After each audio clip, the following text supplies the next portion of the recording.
that would be for? Oh, it's for nothing. I'm just rolling dice. Yeah, but you're. Oh, hi. Hello, and welcome, ladies and gentlemen, once again to the Shadow of the World. This is part 8, I believe, too.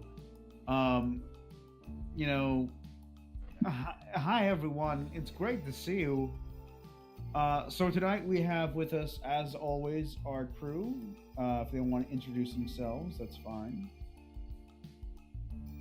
Listen, if anyone has any fucking ketamine, I'm dying over here. That does sound like something Taldor would do. Okay, well, so who wants to give us a recap of last week? We just went over that none of us remember what happened.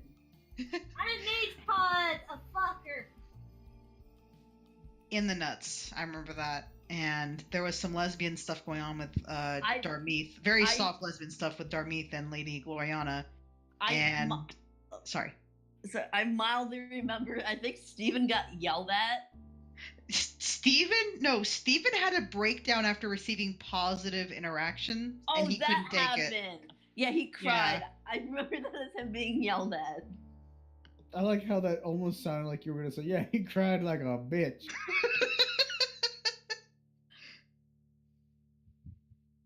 So, yeah. You guys are now in the meeting I gotta take my bra off. I didn't need to ever hear that, and now I need to... Excuse me, guys, I'm gonna go find a rope, and, You have told me... TMI. You have told me so much worse about your personal life. No, I haven't. Oh, you have. Not in live forum. So, anywho, you guys are meeting with Lady Lothy, who's called you in for a checkup. So, you guys ready to turn your head and cough? Oh God. Yeah. Are you ready to have something cold and metal put in a hole? God. Really? Thoticus would like more to blow his brains out right now? I mean, sure, I'm not going to deny you the fact of the sweet, sweet death. God. Okay, educate. Let's get on with this. Deep breaths.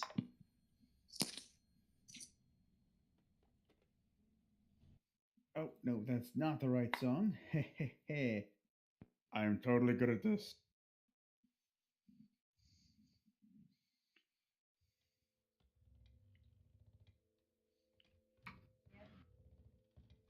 So she's gathered you guys in to see, how you guys are doing.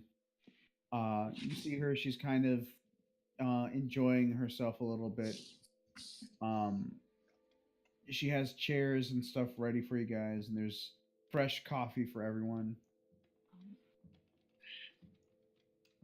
And she's, of course, got a couple of her crickets.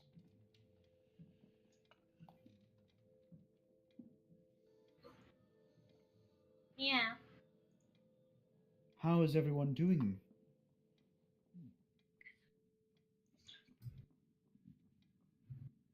Yeah, Steve, how are you doing?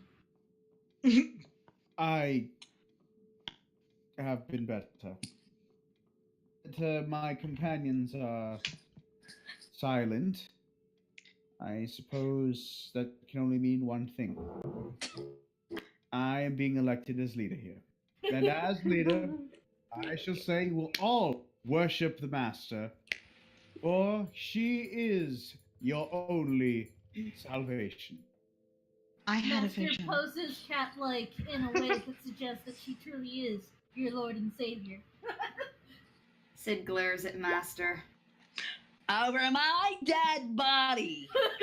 I don't believe Master was even there. Also, Thoticus is totally like, yeah, we should totally worship Master. No, that's not what that role was for. You didn't say what the role was. The role was if I was gonna yell or not, and I did Thoticus yell. now follows the Master. No! Oh my God. Ladies and gentlemen, you said, I'm just kidding.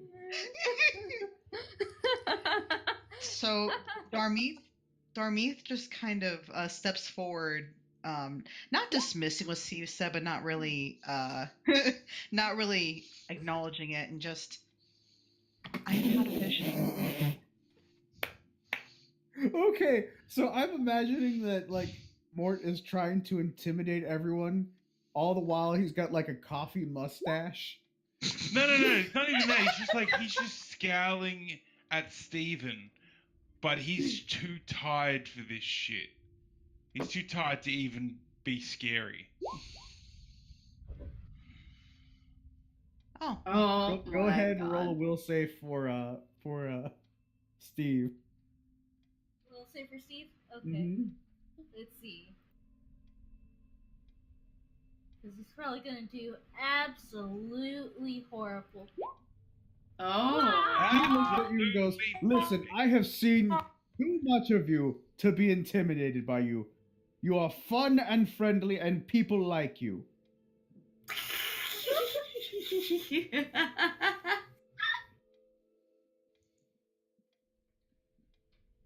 Or maybe I'm thinking of Master. Either way. Right, so you're all here for an update. How are you on your mission so far? I have not found anyone to disgrace, though I did confirm the assistance of Lady Gloriana. She looks at you. She's gonna do a quick roll.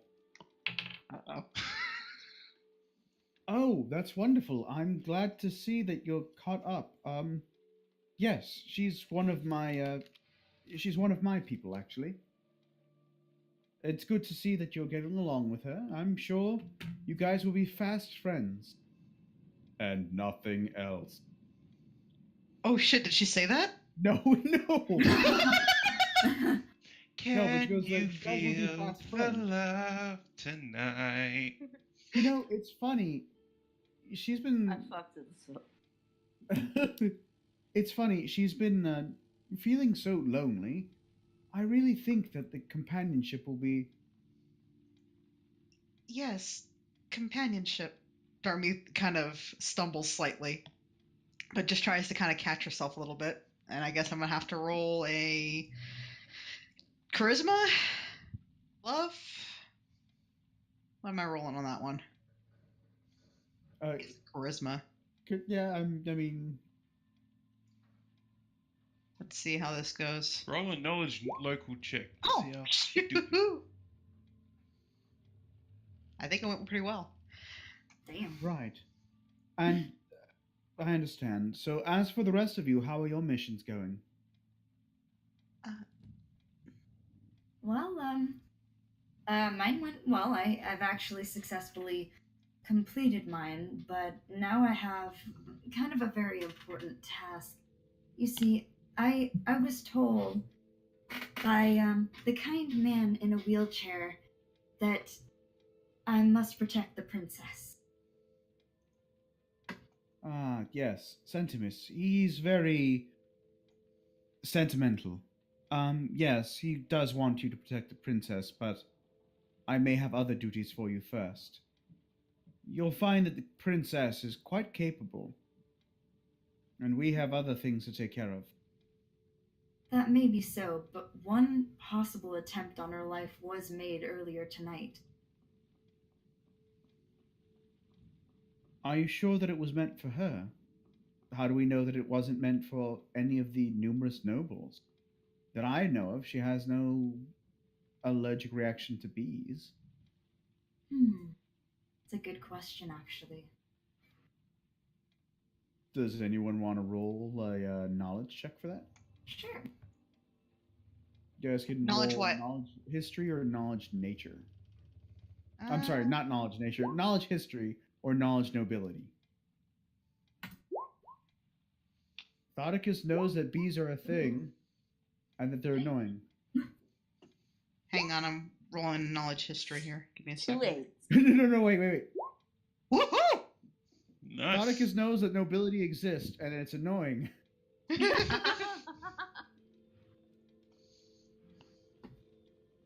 Okay, This is so not related, but I feel like if this if this game we're doing was like a video game, and you got like, your party members, and like you get like, how you like in most RPGs they give you like a summary of your party members, like elf.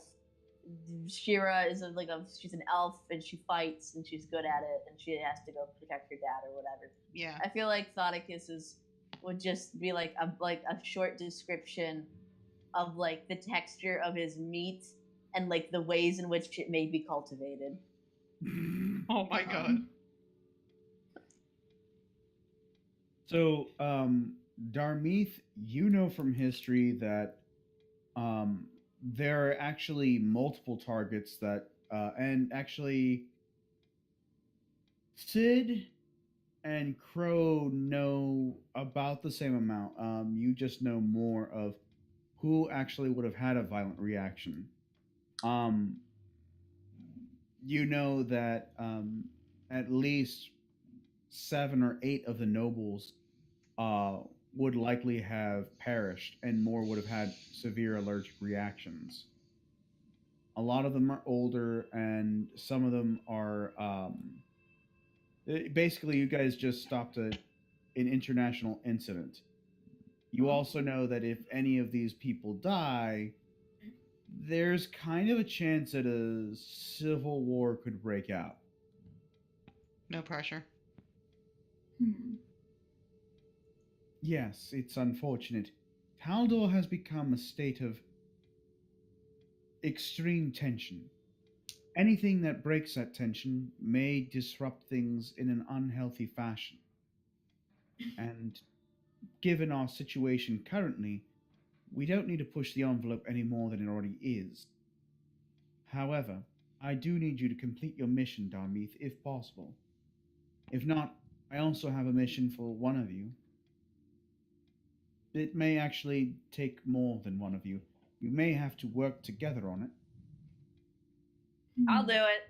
Darmeeth raises her hand. Just, please, before you give your mission, I must tell you, I have received a very, very ill omens about tonight. We must be on our guard, and I fear that there will be ill falling. She looks There at will be you. blood. Then you are going to have to do your darndest to make sure that doesn't happen. Now, you can't expect to, that there won't be some blood. In fact, I've got a mission for you that might actually prove that there will be blood. And as little spilt is the best. Oh god! From Thought across, it's just like from waving just- in his feet like a kid. no, Yeah, just he'll like do it. from outside, all you hear is someone who sounds like Daniel Day-Lewis saying, "I drink your milkshake." Dad, I asked you just to hold it for me. God.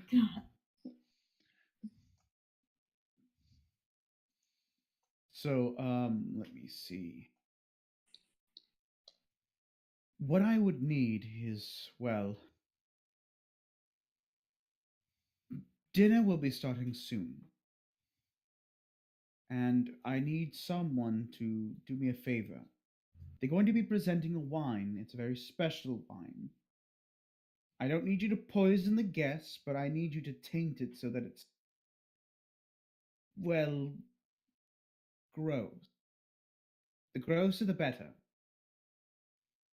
This will ensure that none of the guests will appreciate the wine that the person brought in. They won't appreciate it, and they won't appreciate his antic. I trust that you would be good for this, Thoticus. As well as Thoticus does not see where this is going and is still completely on board. Sid turns and looks at Thoticus and said, "Hey, Thoticus, want to go swimming in the wine barrels?" It's actually a simple bottle. It's not a Oh. whole barrel, thankfully. I'm Although pretty sure she we looks could at fit Thoticus in the she bottle. looks at Thoticus, she looks at Sid. I think that would be a little uncalled for. Eventually, I would probably drink the wine too, but no. I just need you to sabotage this. for me. Lady, if there's one thing I can do, it's make the nobles sick. You just hear a guard from somewhere in the back. He's not wrong, though. Oh my god. Some of these senators are too powerful or stubborn, and it's harder to influence their votes based off this. However, this is a good way of getting some well-sought retribution on one of my half-brothers. This bottle of rare 100-year-old red wine comes from the Upperus province, and it's being held in the kitchens. You'll have to navigate past some of the attendants, and if you can sneak past them and taint this, well, you'll be fine. I have a syringe here. It's filled with a putrefying agent, although I'm sure you can find other ways. You must do your best to conceal any signs of tampering, though.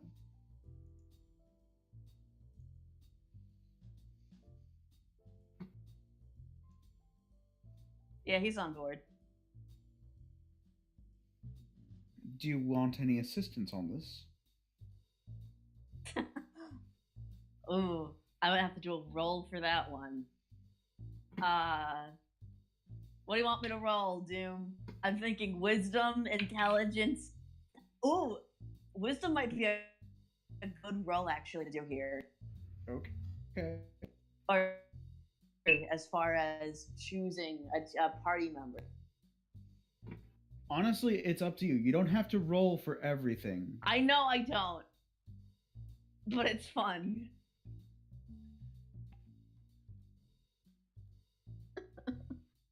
So I'm asking you. Go ahead and roll a wisdom save then. It's not bad. Darmeath. You know that Darnmeath has her own mission. Oh, that's right. This is writer's tip 101, kids. Don't accidentally make your character smarter than you. Shit. I actually don't know who the next best pick would be. If I could say an out of character thing, I know what you're gonna say. I know what everyone's gonna say, and I was thinking about doing a will save to see if Thoticus was gonna say it or not. I was gonna say Steven. Uh-huh.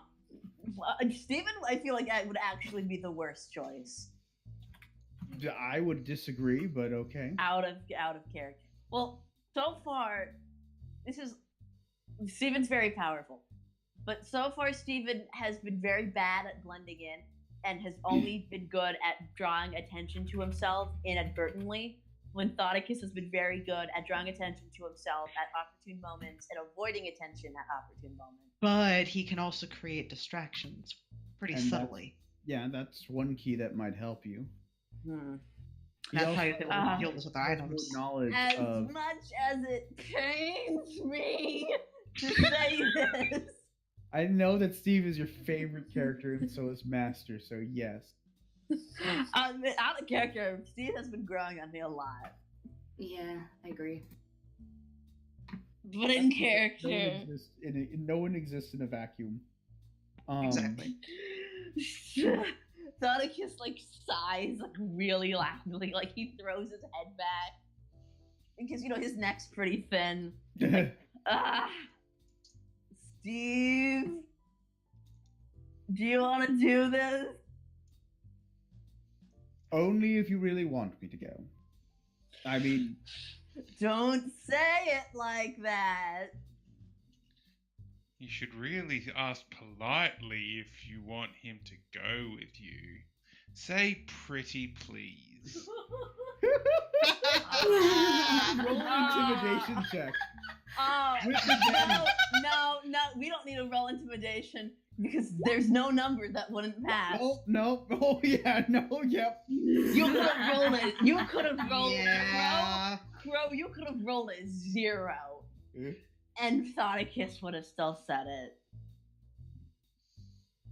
You know, his ears droop a little, kind of looks at the ground.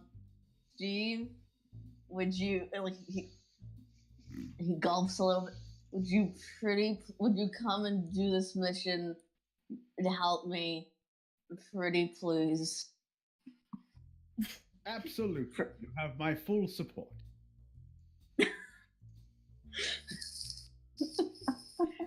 The dynamic duo. Did it?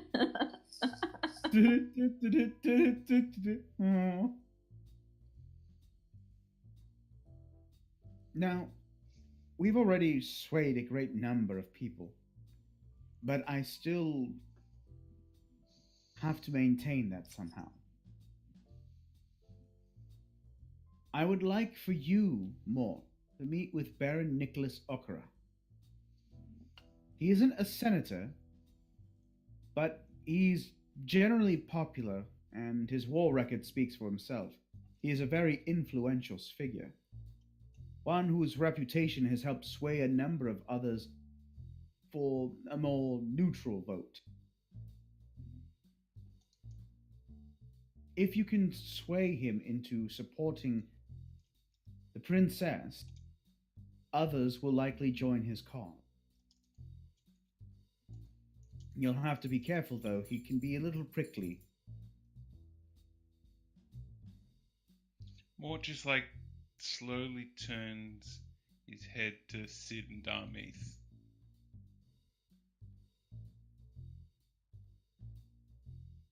There Am I is doing this? one more thing. No, go ahead, sorry. And it's just like, am I allowed to do this? Do I have permission? I trust you to just handle shrug. yourself. Prick versus prick, gotcha. You see, you hear one of the guards again. Boy, I can't believe that guy has to talk to his handlers like that. You think they keep him on a leash? No, you idiot, they don't keep him on a leash. He's a drow. It's the other way around. You know he can probably shove their foot up their ass. That doesn't make any sense. It do if you pay attention. I've been paying attention. No, you don't. Shut up. We're goading him. Right. Jesus. We don't pay the guards enough, and it shows.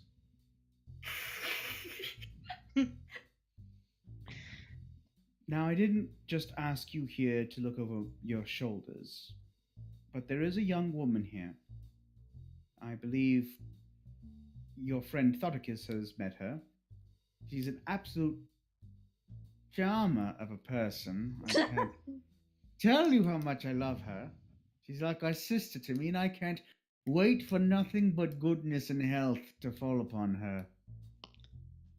But you know of Lady Trant, yes?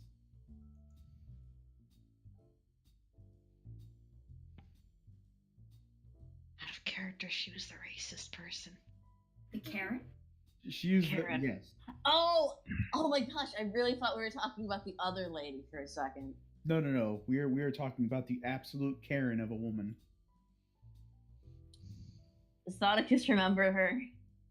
Yes, you don't even need a roll. Yeah, you do. It's like You She made remember such it. an impression. Thoticus rolls his eyes a little bit, like shrugs off. Yeah, I've met her. You know, you could say we're acquainted.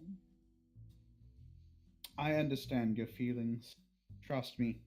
Anyone who's acquainted with that one, wishes we could dump her head into a boiling pot of.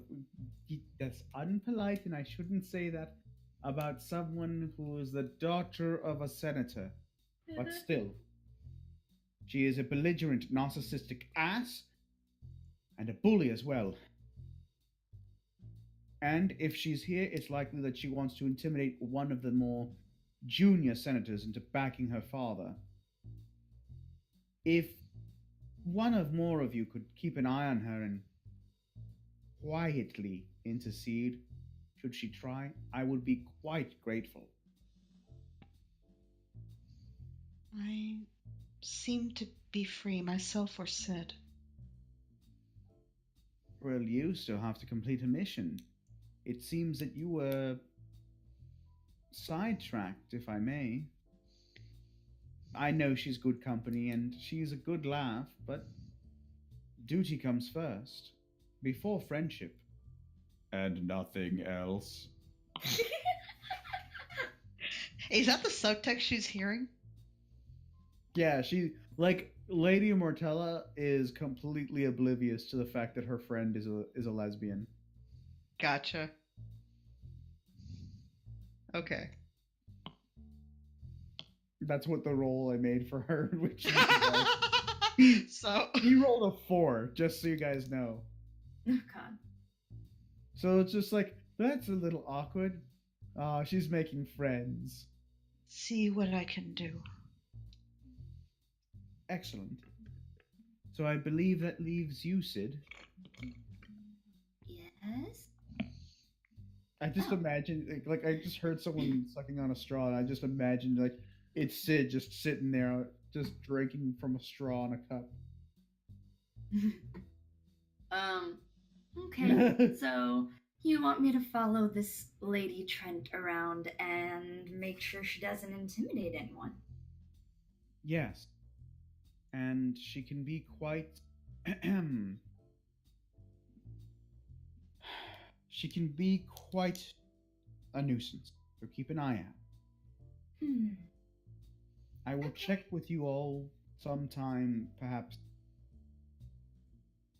when dinner starts. Now, dinner will be in about an hour and a half or so. I hear they're making some good lamb and a lot of fish for some reason. Sushi. About that, I would watch the white staff very carefully.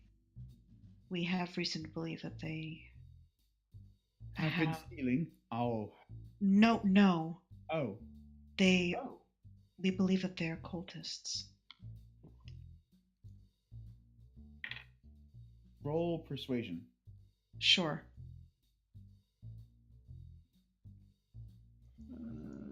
Persuasion. Oh God, where is that under? Diplomacy? No, diplomacy. I'm sorry. Persuasion is 5e. I keep doing that. I'm not the only one who does Oh that. no! Oh. Oh Ooh. crap! Can anyone help back me up on this? Yeah. He looks at you. Okay. Okay.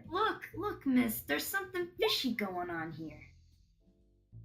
I want to say roll with disadvantage for that. Oh no! Roll again. No. Roll again. Which one, Sid and Mort? Oh God! There's fish. I wasn't saying Mort. I was saying Jose because Because of the pun. For that pun. Oh, Just like Mort whacks it over the back of the head and she said, "Look, the wait staff look very, very aquatic. Like not Gilliman, not merfolk. They look. Fishy. I hate the pun, but yes, literally they look like someone's crossbred a human and a fish. Their eyes are quite enlarged and slimy, and they don't speak well. They don't You're speak right. at all. I've noticed this as well. The waitstaff has been rude. But they are not the only cultists here, if that's the case. You must be careful. So what was the wisdom check for? Oh, I was just typing it in. Sid knows she made a pun, and she is very proud of it. She's got this big shitting and grin on her face. Because basically I was rolling to see like if she actually had any knowledge that she even made a pun, because she was so serious about it just being a fishy situation. I'm like, they looked fishy. Say fishy one more time. I swear you're gonna be sleeping with him. Yes, they are not the only ones. There is a group here that we must also keep an eye out for. You, of course, know the group that's helping us. Well, I should say, you know of the clowns, yes? The halflings? Yes? The ones that are performing.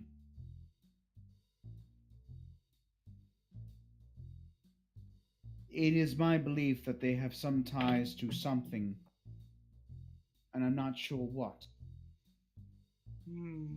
But they are not the only one. Darmeath, part of your mission, if you can, is to discover, if at all possible, those who might be following any of the cults. I will certainly prioritize this.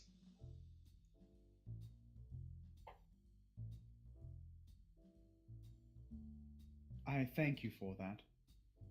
Now then, I will dismiss you. I have other matters to attend to. Please stay safe. And with that, she's going to go ahead and she dismisses herself and walks away. Now, what we're going to do is we're going to go ahead and, since it's a new set of rounds, we're going to go ahead and have everyone roll initiative again. See who goes first. Oh boy. Yay! Why am I not surprised? Oh my god. Okay, I'm getting a message that says you wanted to send the result of this roll to the turn tracker, but no valid token was selected. Yeah, Ah. click on your character. Don't worry. Damn it. Okay, because I got a 21. That was pretty good. So do I roll again, or... No, you're good. Okay, cool. So has everyone gone? Hun, we can't hear you. Are you on mute? Oh, Steve Yes? has rolled. There we go. I'm having trouble rolling his Steve's fucking dice. I'm sorry. Ah! There we go.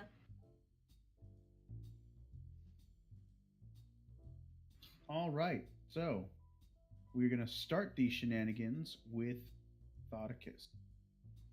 So Thoticus, just so you can remember, the kitchens are on this side in A7. We gotta zoom out. Hang I on, zoomed there we too go. far out. I'm like the old man of this party. I don't know what's You're going the on. old man of every party, Best. Get it right. Alright, so I guess Thoticus starts headed towards A7. Okay. So it will take you one round to get there from where you guys are. So go ahead and roll a sleight of hand check. Don't you mean escape artist? I'm sorry, escape artist. I keep doing that. My bad. Escape artist. No, Yeah. it's good.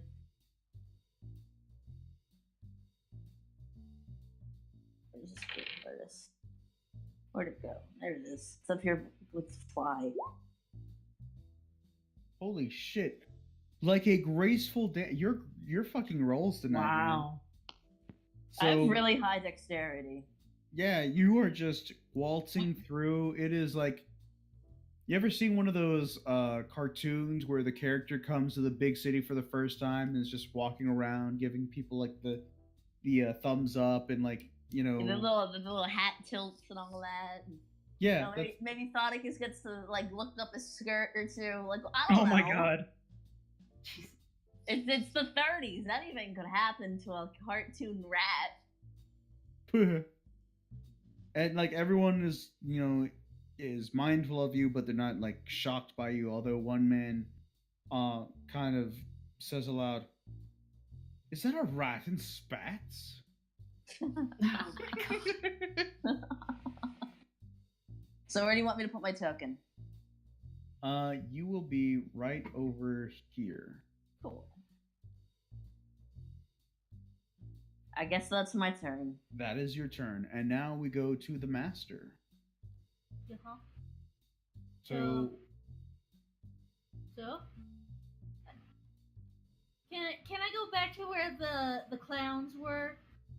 you actually are where the clowns were. Oh, okay. So what's happening at this point?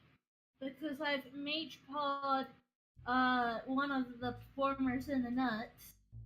So I know that there's other people who are watching this who are obviously part of this shit. Roll perception. Okay. Perception.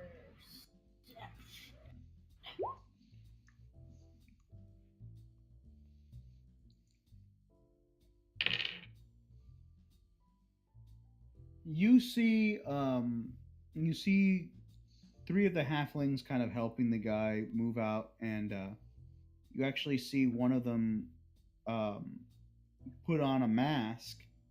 It is a, it's like one of those kabuki masks. Mhm. So it's really kind of just meant to be a funny mask, and he starts telling really awful jokes. And I don't mean awful as in they're bad. I mean awful as in there's a really sick, twisted kind of humor to them. I'm gonna mage paw him too, but add my burning spell feat Oh my god. right in the nuts. Oh, Hot balls! Hot God. balls! Okay, so the fire effects or fire effects are okay. Causing more. Okay, when a creature takes acid. Okay, so that is going to be a.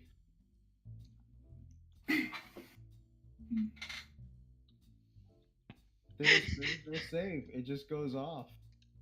So you see this this halfling kind of doing ortation and just doing this really horrible, awful comedy bit, and you see some of the adults laughing and the children are starting to kind of cry a little bit, like they get what's going on and they see that they get the sense that there's something wrong, when all of a sudden his pants just burst in fire and you just see him, you hear him screaming, "Ah, ah, ah, ah, ah," and he Listen, just hun. starts- Not only did his pants catch on fire, his balls also got squeezed. no, you just see him like slapping his nuts trying to put the fire out. Oh god, no, no, no. Laughter. No, Doom. From the band, you hear Bing Crosby going, "These nuts roasting on an open fire." Oh my Followed God. immediately by the trombone player going, "Great balls of fire! What the hell is going on there?" Master has zero chill. This I guy know is what now this rolling bitch on the is. floor, trying to put himself out, and the kids are just like, "Yeah, you got funny again! Hee-haw!" Oh my god. Now I fell into a burning ring of fire, Yeah. went down, down, down, and my nuts went high. oh God. In temperature. So, I think that uses up my turn. that does use up your turn. Because at this point, I'm just terrorizing these freaking yellow sign performers. God. Teach them to worship the yellow sign. Fuck them. We go now to Mort Filbar. Mort. I need to find Baron Nicholas Okra. So go ahead and roll a perception check. Perception check. Or sluption check. Nice. Okay, so you recognize someone, a familiar face nearby. Kind of slides up to you. Young man, do you need help? It's the gnome from earlier. Yes, I'm looking for Baron Okra. Oh, yes. He's in the Senate right now. You can find him there. He's prepping things and trying to ensure that the vote goes well. That is to say, without violence. And he kind of points you over to, in a general this way direction.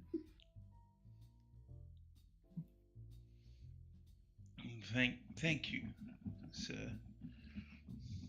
Of course.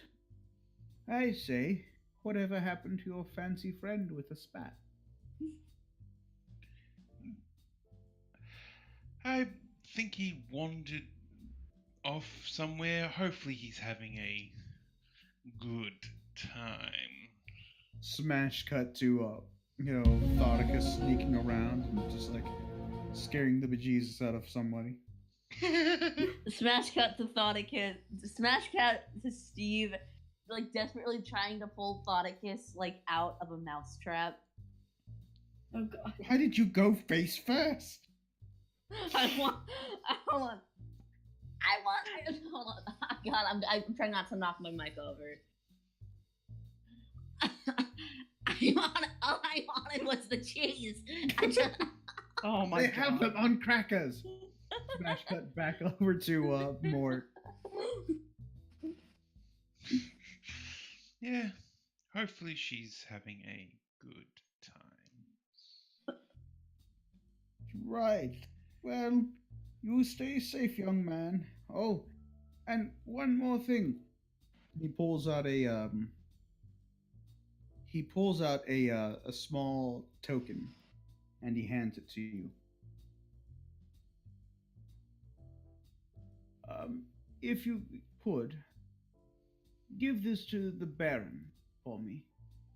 He's a good man. He lost this on the way in, and I haven't been able to find him. Well, I have been able to find him, I just haven't been able to reach them. These old short legs aren't what they used to be. You know how we potatoes are. I'd be more than happy to do so. Thank you so much, young man. You're a good man. And kind of smiles and just slowly walks off, going back to his post. This was his lunch break. I swear to God, I've only known that man for a few hours, but if anything happens to that potato, I will burn this entire kingdom to the ground. That's fair. And yourself?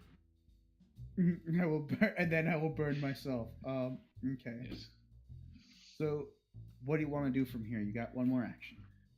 I would like to go to A6. Okay, go ahead. So you'll make it there by your next turn. You'll be there. So you can go ahead and resume. Really quick, go ahead and roll Escape Artist.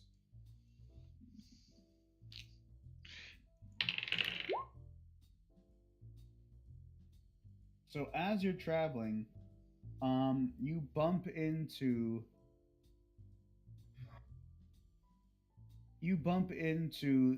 he's right there, is the Grand Duke Avaranthus, and he looks at you. You look like you're in a hurry, son. Where are you off to with such pee and vigor? Ooh. I'm sorry, sir. I might have had a bit too much to partake in tonight, and I think I am full of more of one than the other. Well, and this is him, by the way. Bald ass motherfucker. Well, see to it that you're careful then. I apologize, sir. Mort bows. He looks to you. Say, wait a second. You're one of them elves, aren't you? In a way, sir. Tell me something. What happened to your ears? You roll a nat Yeah. 20 on his perception. Oh. Mort just reaches up and says, I had a run-in many years ago with some people that didn't like knife ears, as they put it. Thought that I'd look much handsomer with a rounded look. It's I see. It's a damn shame. A lot of the racism that goes on here. But don't let it get you down, kid. Kind of nods to you and just kind of goes about his business. Go ahead and really quick roll a knowledge nobility on him. I think Mort's just Oops. like too enamored with like someone noticing his ears. It's like one of those things that's just like that kind of gets him.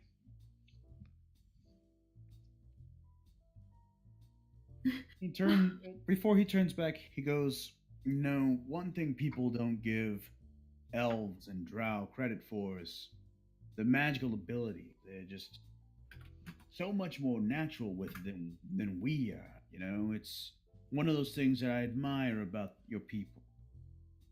And ever since every elf or drow that I've known has been nothing but good people. So I hope the same is for you, and I hope this meeting finds you well, man." Thank you, sir. Kind of nods and goes back to drinking, and you can see he's got various sheets and everything. He's kind of putting in proper places. He's preparing the Senate for the vote. And so we will go next to Sid. Okay, so I guess I'll roll perception to look around for this lady. Yes. Lady Trent. What's her name? Mm-hmm.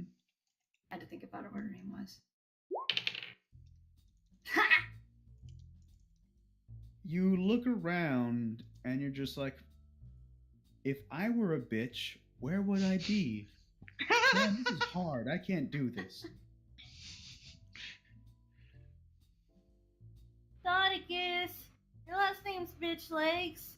You're a bitch, B. So you're not able to see where she is. She's absolutely not in the crowd that she was originally in. I never actually knew where she was, though, in character. In character, yeah. You have a hard time finding out where she is. But as Mort is going down to the Senate, the old gnome looks at you. "Oh, hello there. Are you lost?" A little. I'm actually looking for Lady Trent. Lady Trent? Oh, yes, I believe she was hanging above upstairs.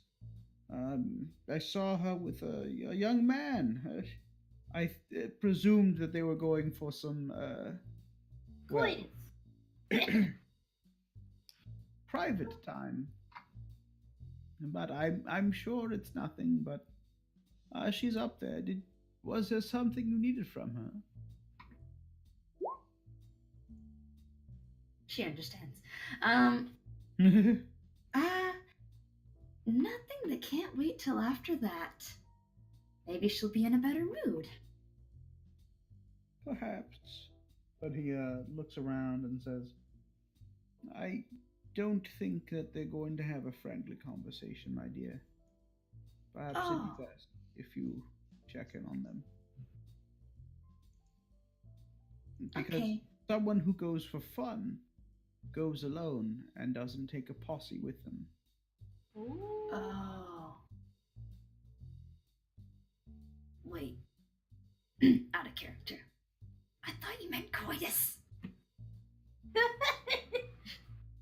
Could have meant a lot of things. Deception. Oh, yeah. But Sid rolled a 19. Nice. Yes. So you're able to pick up that, yeah, this might get a little hairy really quick. And you might need some backup if it goes pear shaped. I turn around and I look over at Steven, I look at Darmeeth, but I know they both have missions that they're on. You know, you can Turn. always ask Calibo to help you. He's a good guy. He punched out a halfling for me. Imagine what he'd do for you. Calibo? Yeah, the bumpkin who, he's not a bad guy. He's just had some bad luck, and now he's here, and now he's got crazy luck. I mean, is he really the sort of person I need to be dealing with this? He doesn't exactly seem the most, likely to go fit ahead and in. roll another perception really quick.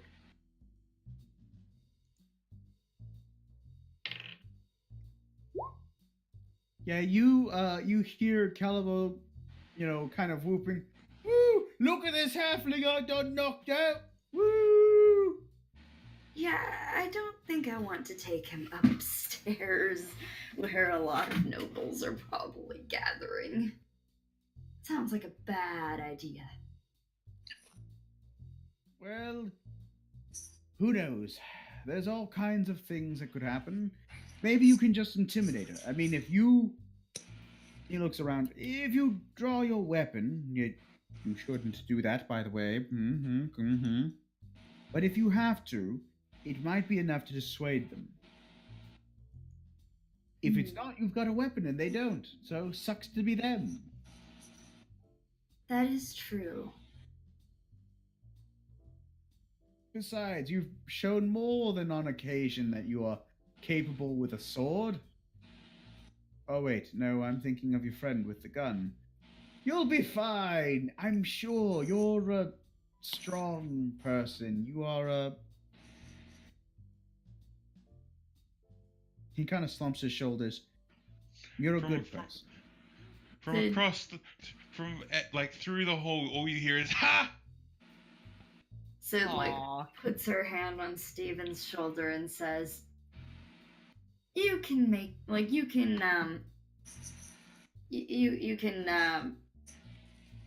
joke around and take me lightly, but I know what you really mean. I have you all figured out now. He visibly tenses really hard as you touch him, and he looks away from you. He can't look you in the eye. She kind of takes her hand away from him and says, sorry about that. Also, good luck tonight, and I hope you're able to find peace.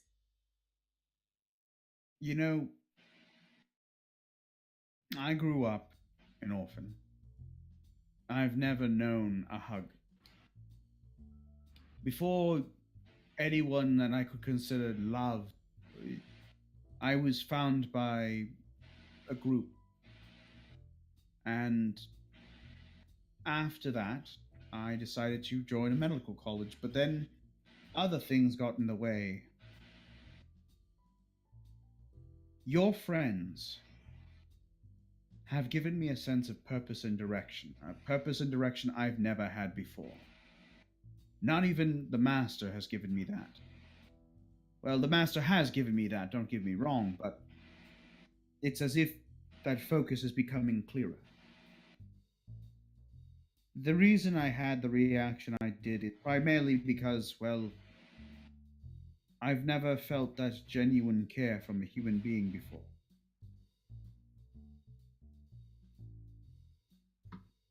I'm gonna go now. It's awkward, and you've got business, so... Sid starts crying. No. And Oh, no! She literally, looks at like you can't understand what she's saying. She's literally like since she crit failed that fucker. She's looking at Steven, and all you hear is like the little kid from what is it? Ghost Stories. Oh my god! Kinchiro. But what she really The internet means was a is, gift given to us by Jesus. out of character, what she really means is, we love you, Steve, you're always welcome in our family. But that's literally what all comes out of her mouth, because her will is like the size of a peanut. He looks at you and says, "I'm sure what you said was sweet, but I'm sure I don't deserve it either." Oh.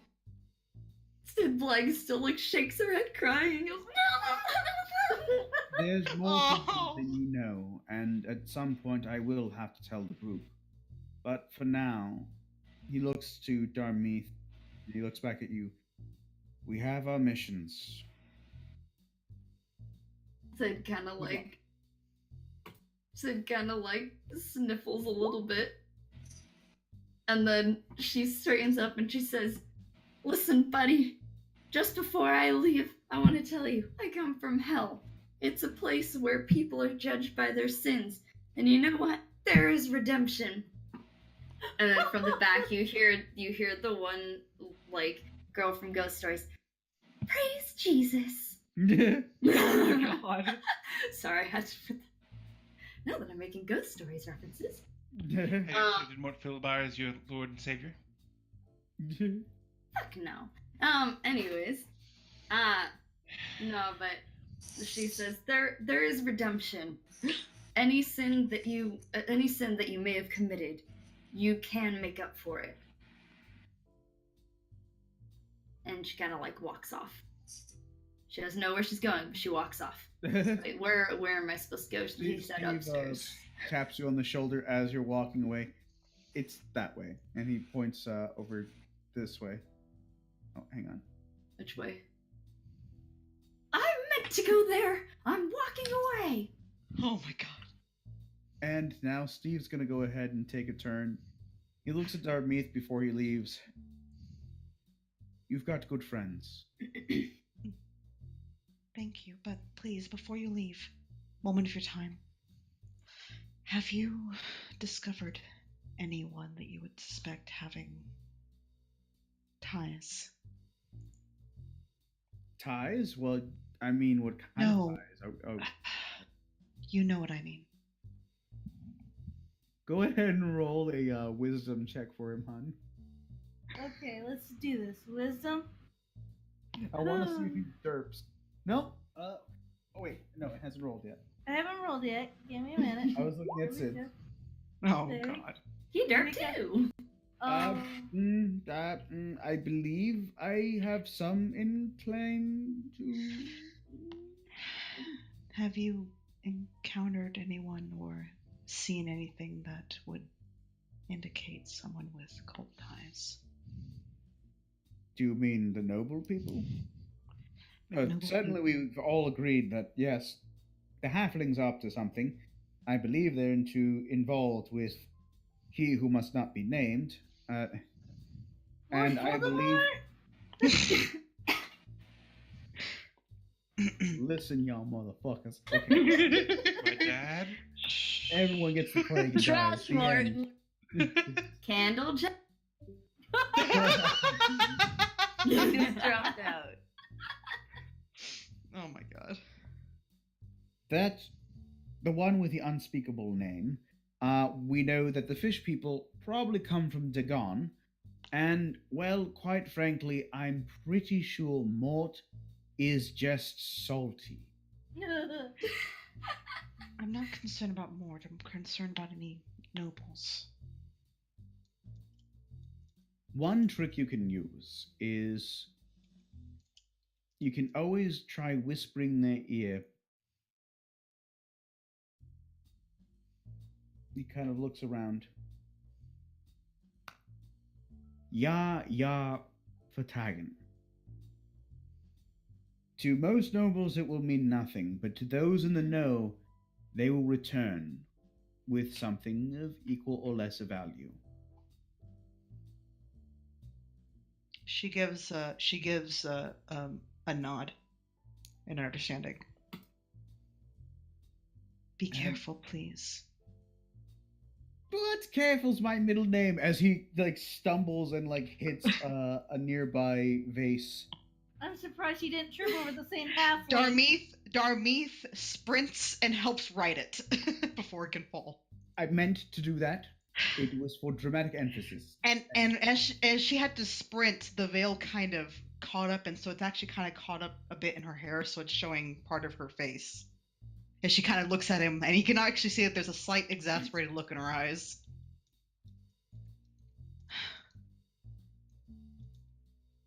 You know, it looks like you're having a rough day. I'm just gonna. No, just. She takes a breath, just. Please. He's already walked away. She straightens the veil, just shaking her head, just. Oh, that could have gone better. So, Darmeeth, it is now your turn. Jesus Christ. So, Darmeeth is concerned about those halflings. She's going to head over towards that area. Okay. And she's going to kind of hang back. She's going to try not to be too noticeable. Not like she's obviously like shifting around, but just kind of walking, looking like she's looking around the gardens or what have you, and just observing. Okay.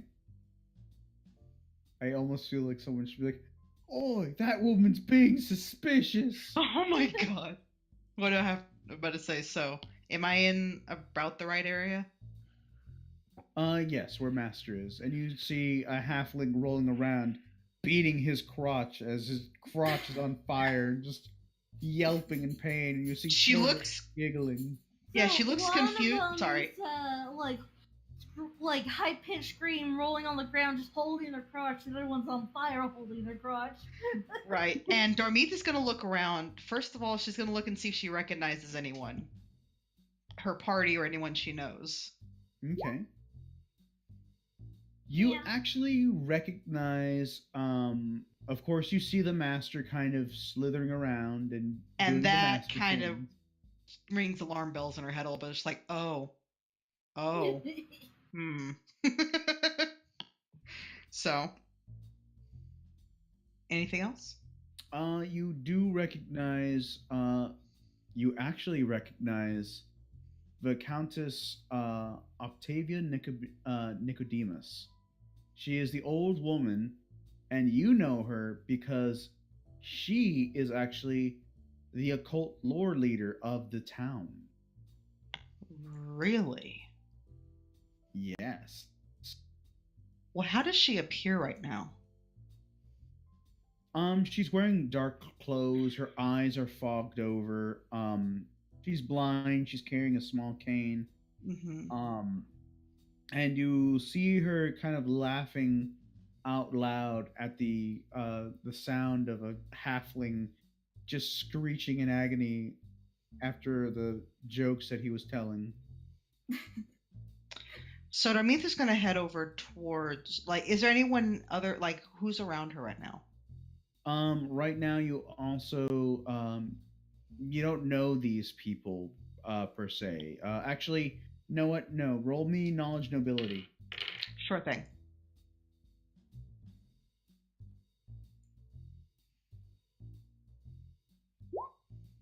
Okay, so you also recognize the handsome Earl Verima. He is actually he's a well-known bureaucrat and well-known bard. He's very big into appearances, public appearances, either making them or keeping up with them. He often works with the Adventurers Guild to go out and have adventures, but he usually comes back just for occasion. You also recognize the Marquis Charlotte de Champs, which of course I'm butchering that name. She seems like a she seems like a bored woman looking for adventure. Mm-hmm. And of course, there is um, Desi going ham on her leg. I think we need to give her medicine, hun, at some point. Yep. Let me see. And you also kind of recognize one more character.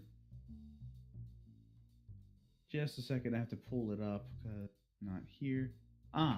Countess Arabella Pace. She is kind of a if any of you are familiar with the term fufurufu, she is a very um kind of a really gaudy woman who is if she were a puddle, you could step in her and not get your feet wet. Gotcha.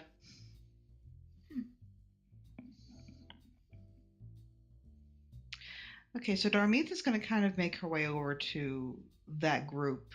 Is there anyone else that she that seems kind of odd, I suppose? No one is really coming off as odd, but the idea that you could talk to the lady Nicodemus actually gives you some idea. It gives you some idea that you might actually find some help here. Mm-hmm. with That's what I what was you're trying thinking. to do. So I'm going to go ahead and make my way over there. Okay. I And can't. we I will- would have. Yeah. And we will go ahead and end your turn there. Sure and thing. return back to Thoticus. Thoticus, at this point, you have reached your area, and it is hustling and bustling with all kinds of people coming in and out. You see that they're clearly trying to prep for dinner and stuff. There are plates, and you hear people shouting orders, and you see one man saying, "No, for the last time, I have told you that does not go there. You fucking idiots! All of you are the worst." And you hear another man say, "What the fuck is this? It's so raw that I can't believe that you think to serve this. You fucking idiot! What A are good you?" one. Oh my god. I know that reference. Oh, me too. Would you say the fish is so raw it could be serving itself? Would you say that the squid is so raw it's already complaining about SpongeBob's bloody laughing? Seriously, if you're going down this path, his name needs to be Orkin Ramsey. He is, in fact, an orc. Yes. Alright. It's that orc blood. It just makes me so Orc and- angry. Orkin Whamsy, but Wham is WHAM. Wham. No, Orkin Yes. Ramses. Okay, so Oh, anywho, Orc you and see all Ramses. this. I should not have entertained this. Shouldn't, but you did. I did. That's on me. So it's now Orkins Whamsies.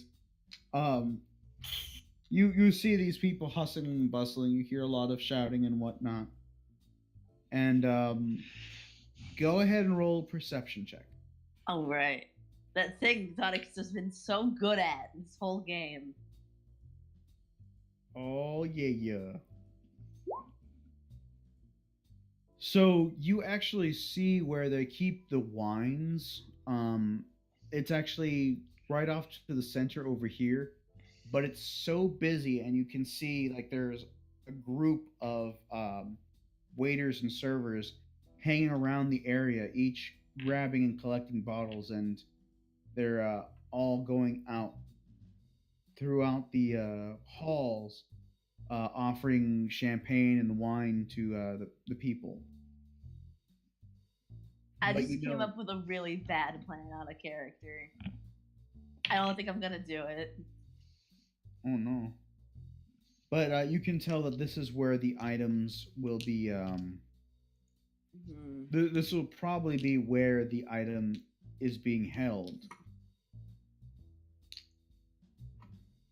And as you're watching on, you hear a familiar voice. So, what exactly is your plan?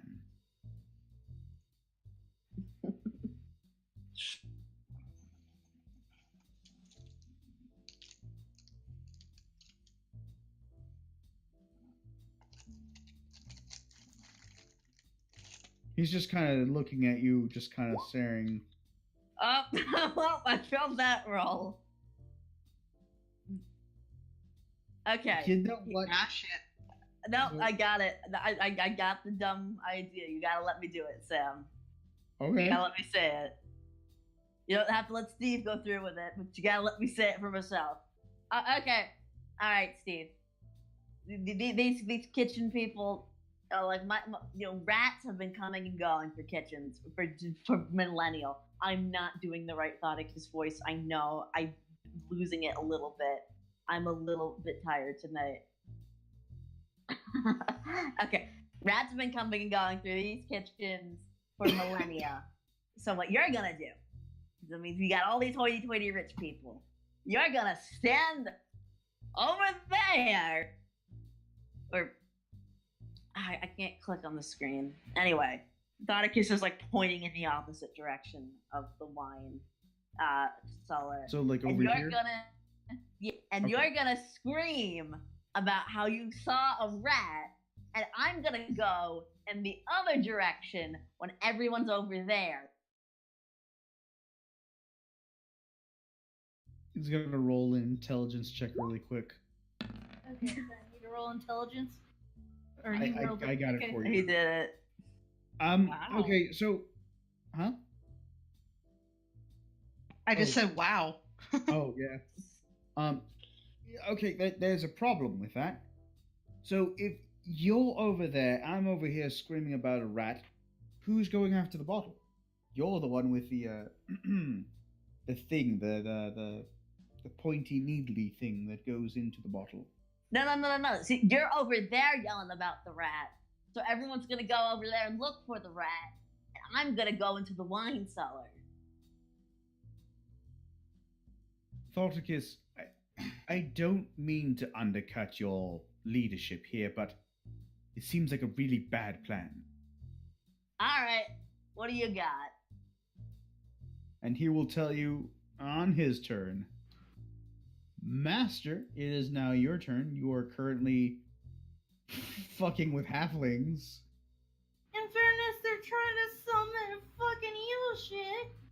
So, like, is anyone else gonna try to step up and continue making the play happen? You see the halfling being dragged slowly out. He's passed the fuck out at this point. And as they're dragging him out, you see a lady. You see Williskia, the Fantabulous, take the stage. I like how you had to change it to a female. Shit. Things is gonna Ladies stop- and gentlemen, you have seen many tropes, you've seen many things tonight, but this evening you will also see a death-defying act. I will need someone from the audience to be my assistant with this act. But it can be no human, no child. No. I like the implication that children are not human beings. Fucking know it. No, what I need. And she looks directly at you, Master. Is a cat. Uh-oh. Oh no. We all need a cat sometimes. I'm going to try to, keep hidden. Go ahead and roll stealth. Oh, here we go. Boom! Ha! It's pretty good. That's pretty sneaky. Let me see.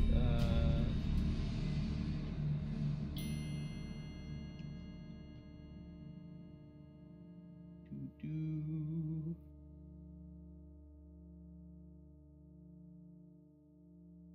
Oh, why isn't it not letting me? Oh, for some reason it's not letting me click on. Oh, there it is. She does not see you, but you can feel her eyes scanning the room for you. Oh no. If any of you children can find this cat for me, I will give you all the goodies. And she just holds up this bag and she kind of drops a couple of candies into her hand. I And have you- a feeling that my mage hand wouldn't really affect her very well. No, probably not. And you see the kid start scrambling to look for you. Go ahead and roll escape artist. Oh no. This bodes poorly. Oh. Ooh. Uh-oh. You are just able to escape the nimble hands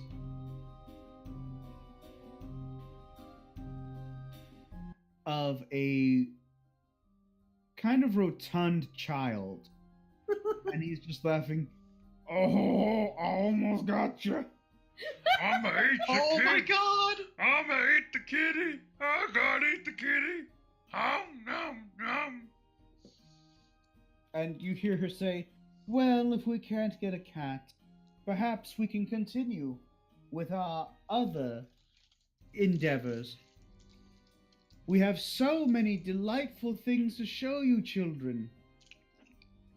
And you see her, she begins doing a acrobatic act where she's somehow simultaneously juggling knives over herself as she's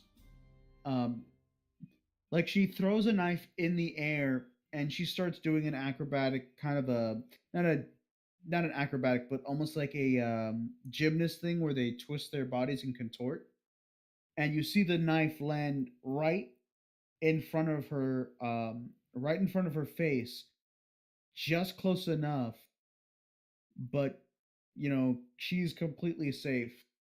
We have all kinds of things here and all kinds of stories to tell. Have I ever told you, children? Have you ever heard the story Oh. Oh no. I'm going of to the interfere with this. Have you ever heard the story of the gingerbread man? Oh, you clever little bitch. Oh man. Once there was, and she starts beginning to tell the tale of the gingerbread man. While this is going on, Master, what are you trying to do? I want to hold my turn, so if she varies, I'm going to mage hand her with a fiery paw Okay. In the dick. in her taco. Hi. Have some fire off you, bitch.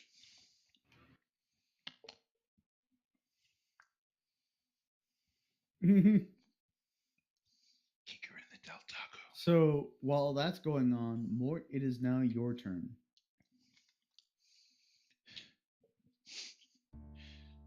Mort's still kind of getting over someone notices he is.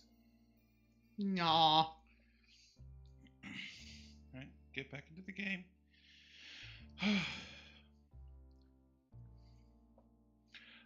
I'm sorry, Baron Okra?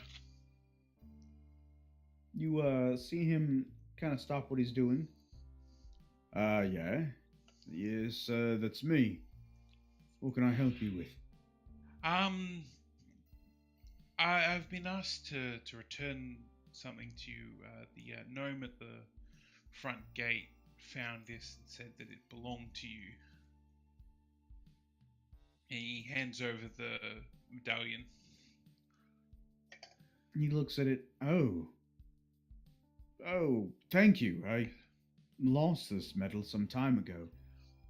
I hadn't even realized it'd fallen off. Uh, what did you say your name was? Mort, Sir Mort Philibert, special guest of Lady Lothlead. Ah, that must be pretty important then. Yes. And today seems to be a very important, auspicious occasion. You're right about that. It's a vote that could split everything. It makes me rather nervous, to be completely honest, and I've been to plenty of war battle. I've been to plenty of many war battles. I've been to plenty of wars, and I've seen many things, but I'm more nervous now than I've ever been. But it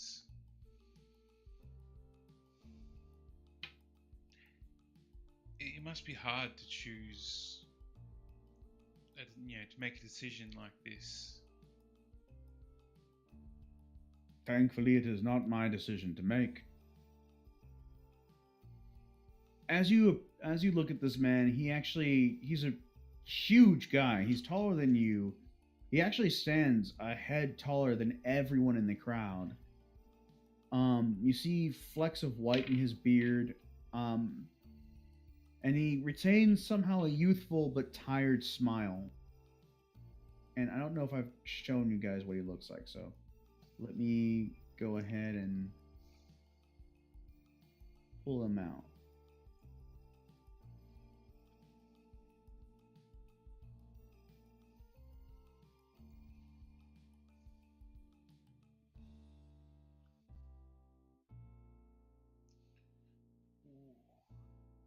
Damn. You can see he's actually used to being on the battlefield. Politicking is not his thing. And you also do a knowledge local.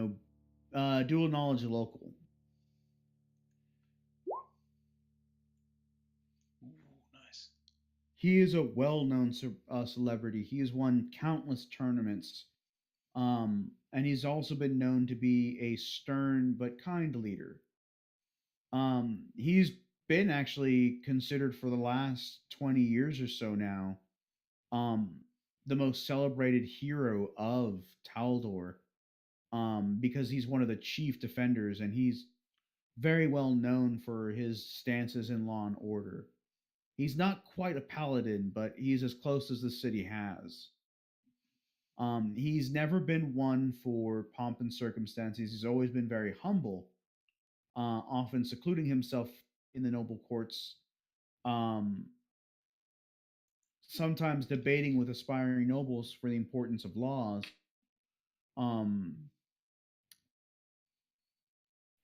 but unfortunately, a lot of the nobles treat him like an idiot because they think he's just a muscle bound nobody.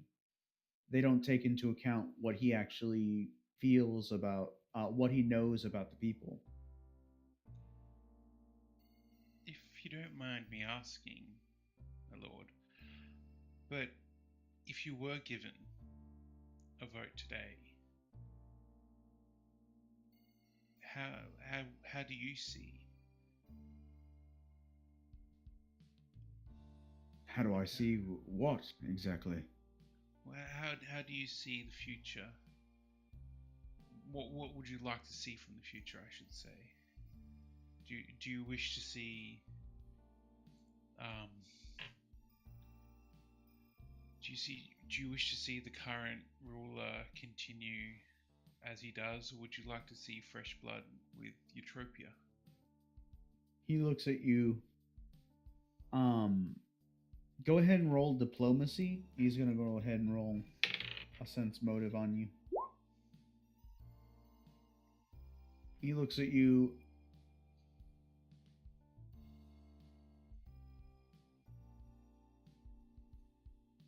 I would like for the best ruler to take into consideration their role as protector of their realm.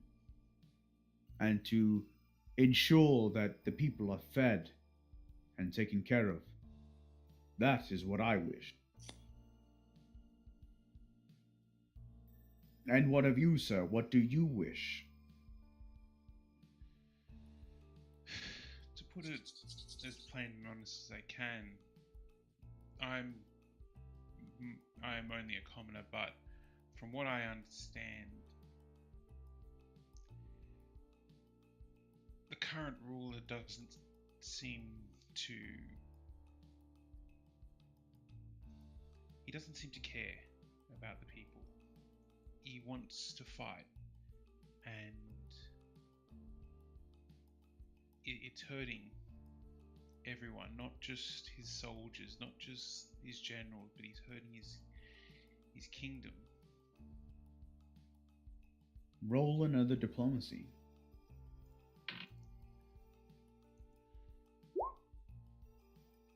He looks at Damn. you. It is true that our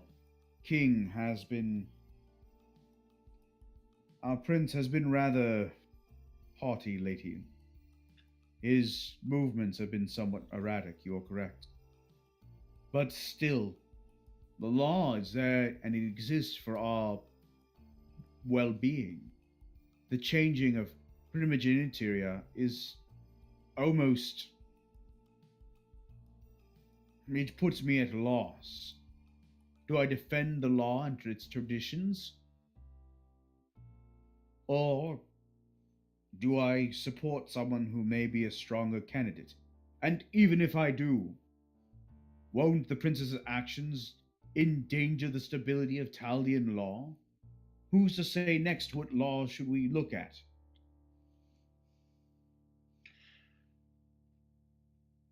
But isn't it the chance to find out better than the option to stay where we are?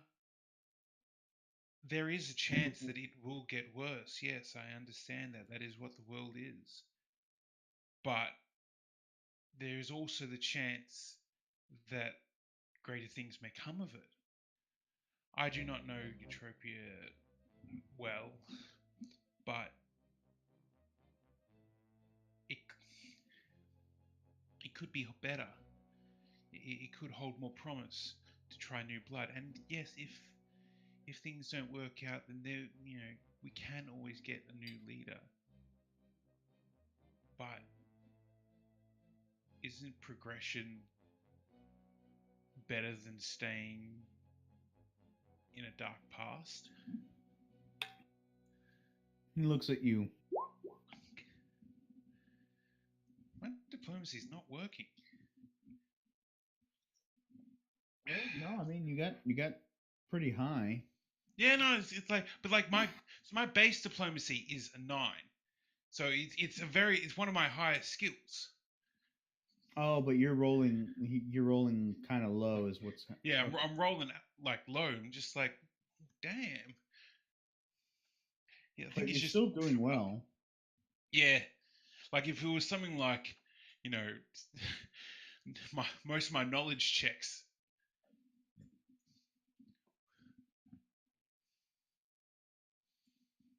He looks at you. It seems that you and I must do. We must engage in that which is the most honorable of all do. And he points to his head. Duel of the minds. We have some time. Come, take a seat. Tell me what you really think. And we'll stop there for now with you. Yep. And we will go to Sid. All right, so Sid's going to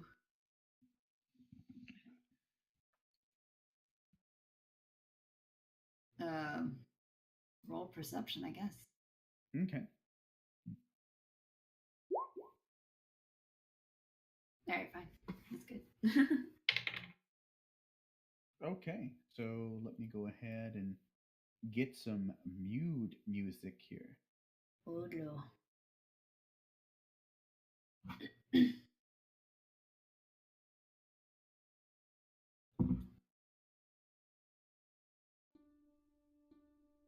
you see that as Martella predicted, you see this absolute Karen of a woman just um making her way up along the upper galley, up the other upper gallery rather, and you see that she's actually surrounded by a couple of posh looking sycophants who are just following closely behind her, each of them going, oh, yes, of course. Yes, you are always correct. Yes. Oh.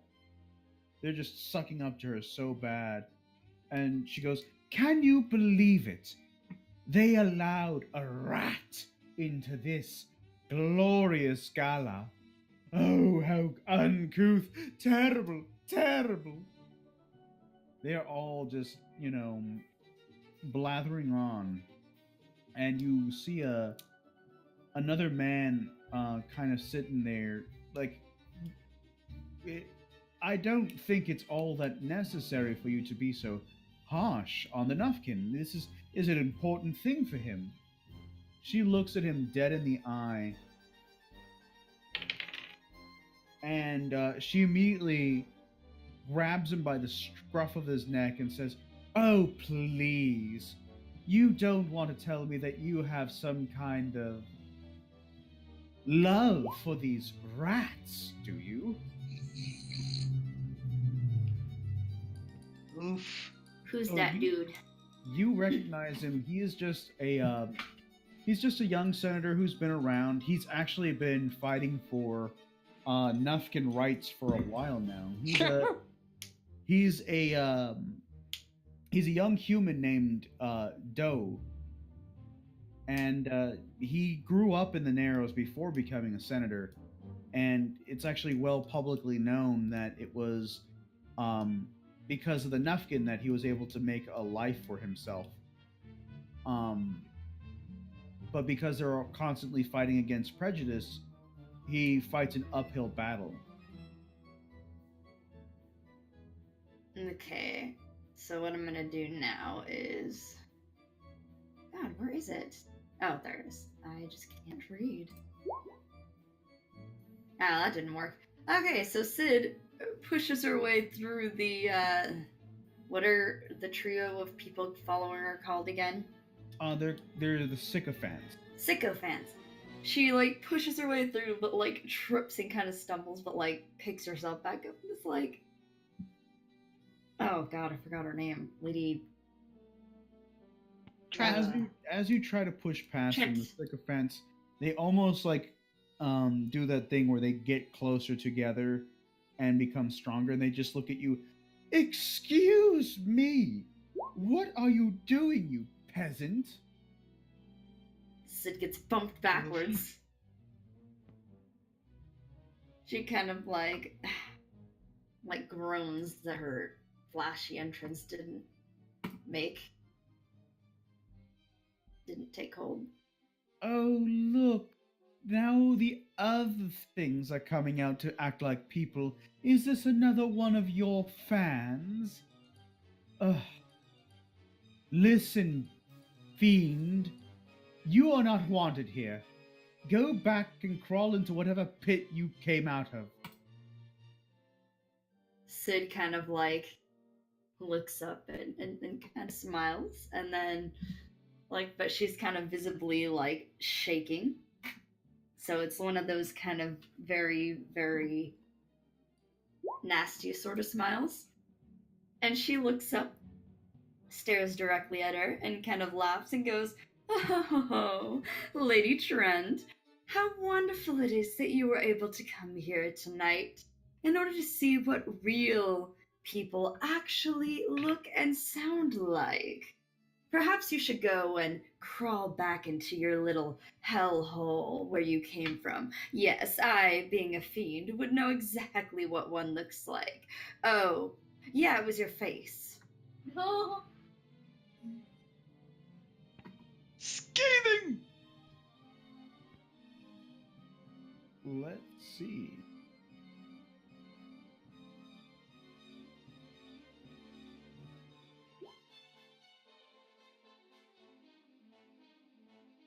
She looks at you a bit nonplussed.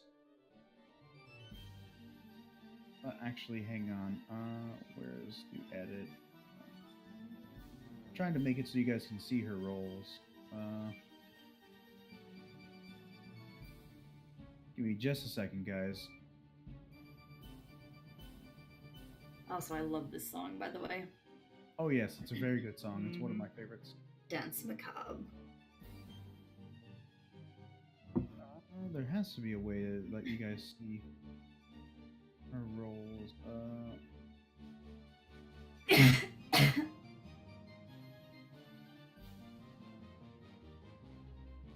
Well, we are gonna have to take a look at that in a minute because I can't figure it out. So I will be working on that. In the meantime, she's going to try and intimidate you. So let me roll for her. Okay. She got a 17. Let's see. What do I have to roll for that? I will. Jesus. Best of luck. Oh, it matched! So Oh! you guys are just staring down at each other. When you hear the squeak of Doughy going, you shouldn't be here. This gallery is not meant for non-senators. Oh, please, Doughboy. Shut up. Let the women talk. I mean, after all, you care so much about our rights and our privileges. Please. He kind of looks hurt by that. But it's well known that everyone... Shut up! And she throws him down to the floor. All right, boys. It seems that the demon doesn't want to go. Shall we exercise her the old-fashioned way? Oh, yes. Oh, yes. That sounds wonderful. Ooh, I do love a good dueling. Oh, dueling? Will this be one-on-one? And like she rolled a 17 for intimidate, so she was just going to say, first off, you are not the woman to be talking about any of our female rights. And second of all, oh, it's on. Cracks knuckles. Okay. Breaks We will come fingers. back to... Oh boy. That's going to be fun. So now it is Steve's turn. Catfight.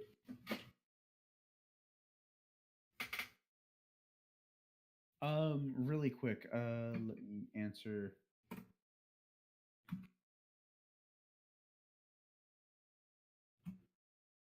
Okay, so right now Steve is gonna look at Thoticus. All right, here's another plan.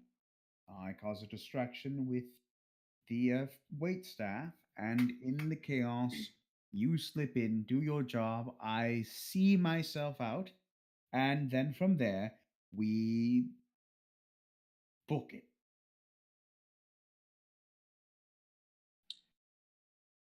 Are you gonna be able to run okay in those robes? I mean, like, I'm all for this plan, but you know, there might be some logistical issues on your side.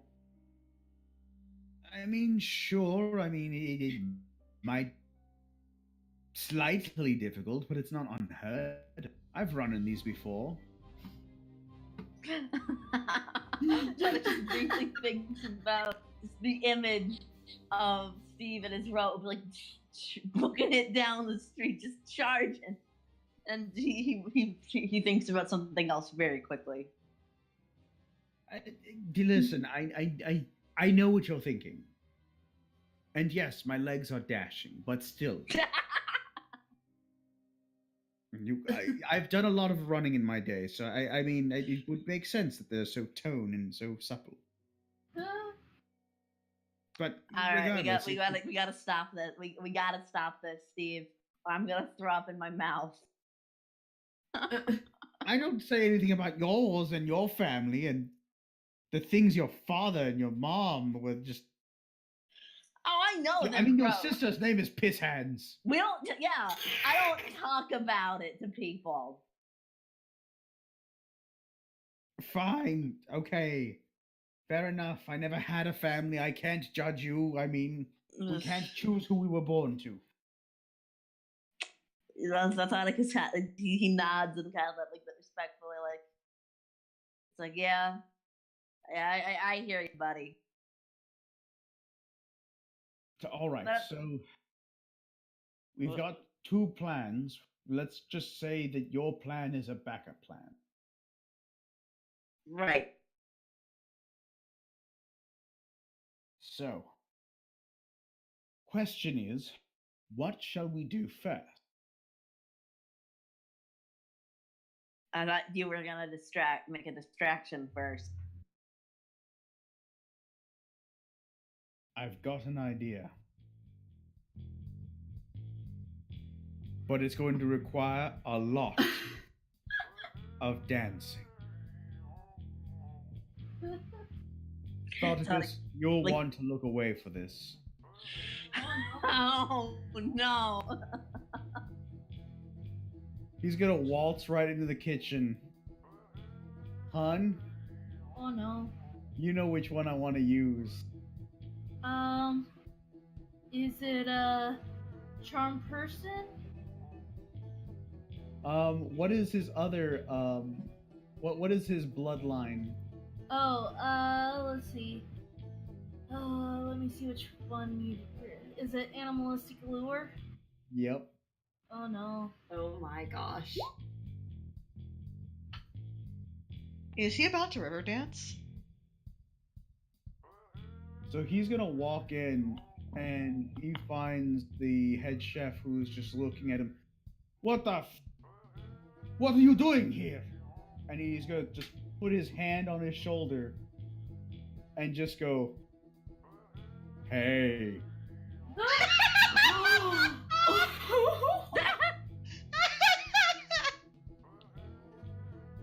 I can't believe. So go ahead and roll.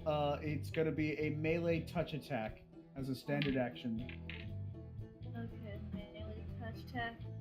So you're gonna roll melee. Yeah.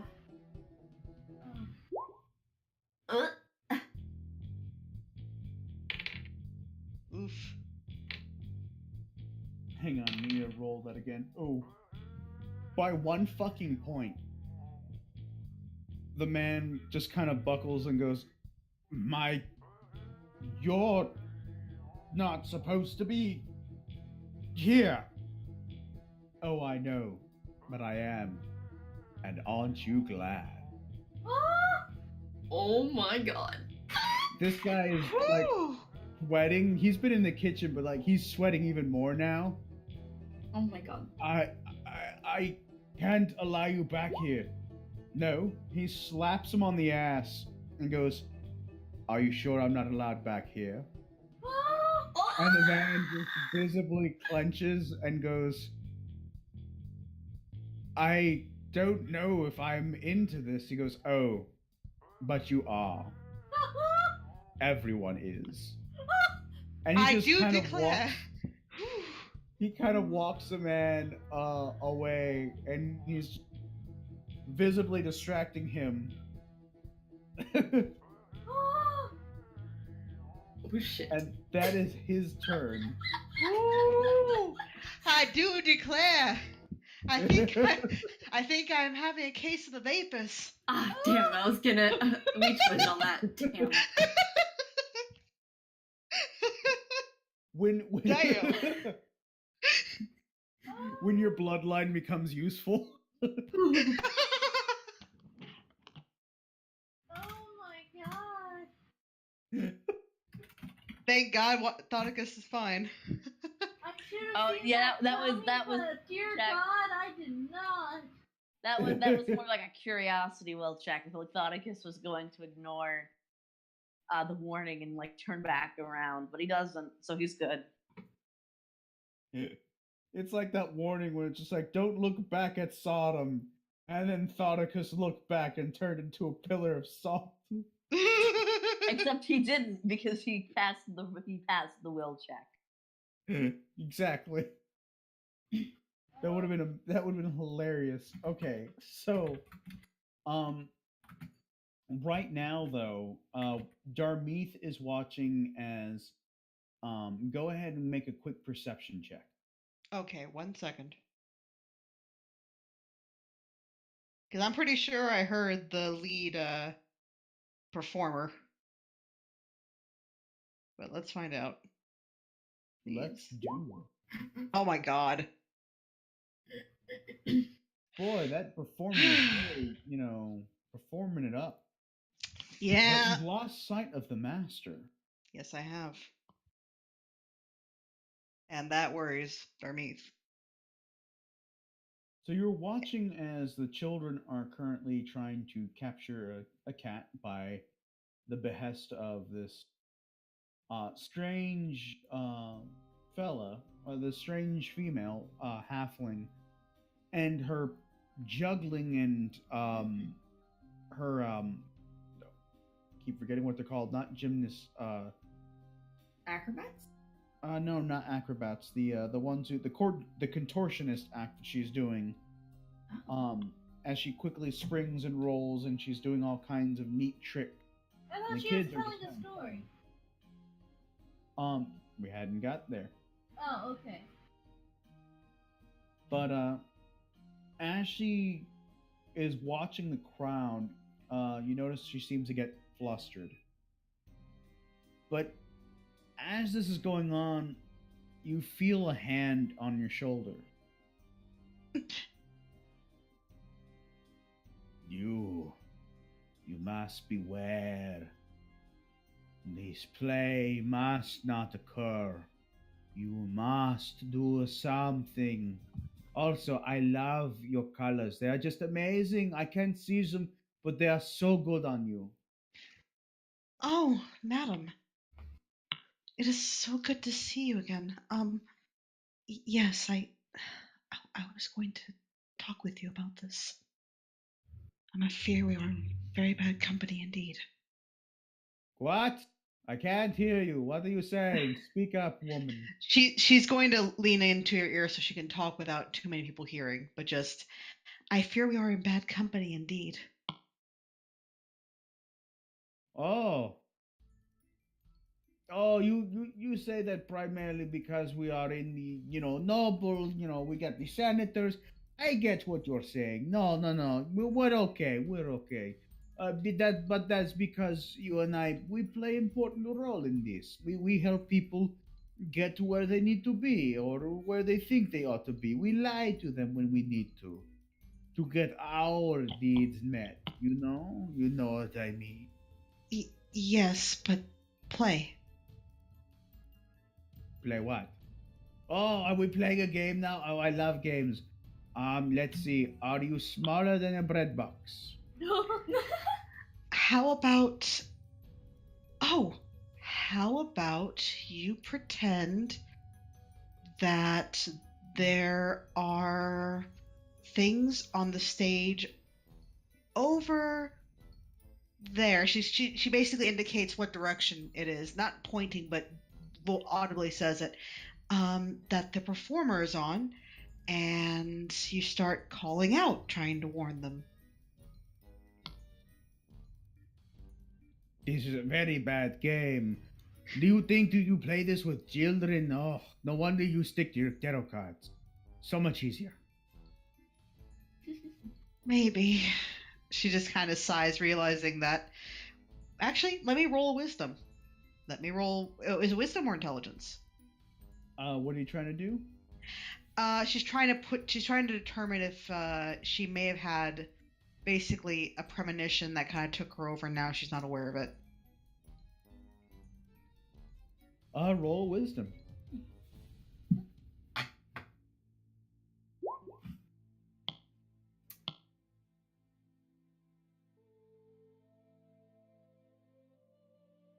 So you were able to discern that. Remind me again, what were you trying to discern? I'm sorry. Basically, there was such a dissonance from what she was just told to how she's behaving now that either it's a ruse or she legitimately was. Yeah. Yeah, you know she's fucking with you. She's pulling like Yeah. you remember in I was gonna say when Midoriya meets Gran Torino, Oh. where God like damn it. where she's kind of Yeah. fucking with him just because you Yeah. know she's kind of the elder, Pulling a Yoda. pulling a Yoda. Yeah, exactly, pulling a Yoda. Then what kind of game would you suggest? Oh, I don't know. I have a feeling that perhaps we should find a what you call yes. Perhaps we should find somewhere to sit. That stage sounds very comfortable. Of course, and I'm just guiding you. That's right. Oh, it would be so wonderful of you to guide me with my blind eyes and my brittle bones like glass. Oh, you would give this old tickler. Oh, you would be so helpful.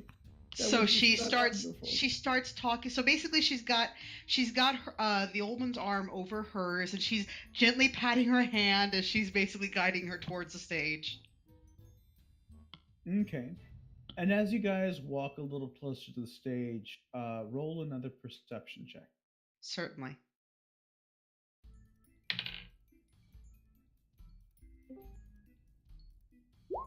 Woohoo! Oh yeah. You see you see from the corner of your eye Master flinting between people's hands, and finally Master reaches your feet. Hi.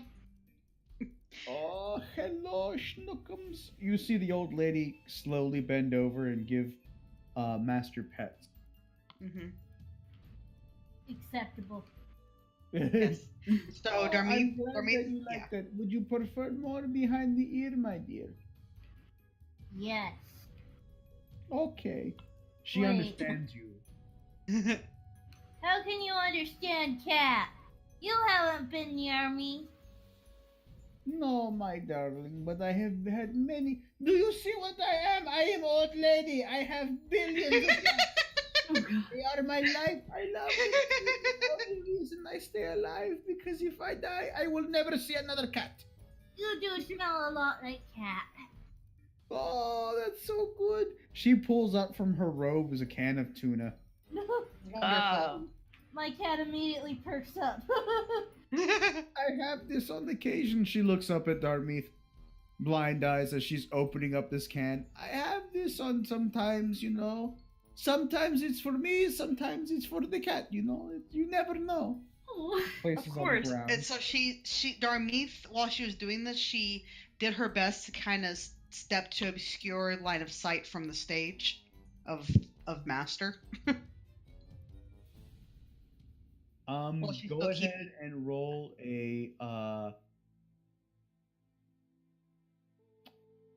a stealth check. Oh, jeez. No bonuses. Here we go. Nice. Not bad, not bad. Now let's Yeah, considering that I had absolutely no help, sure. Sneak spook. Waliskia is still scanning, but she sees nothing of the cat.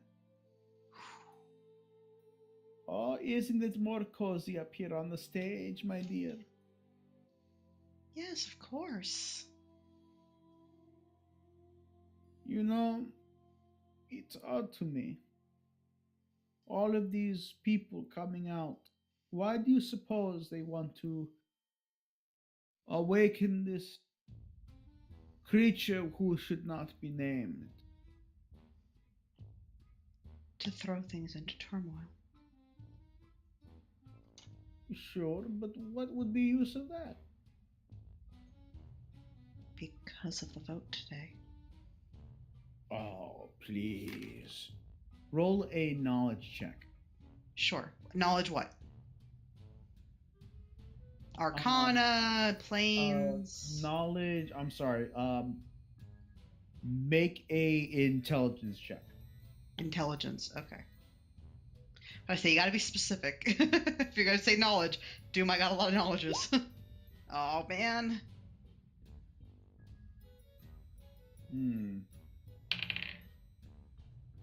You know that there's something up.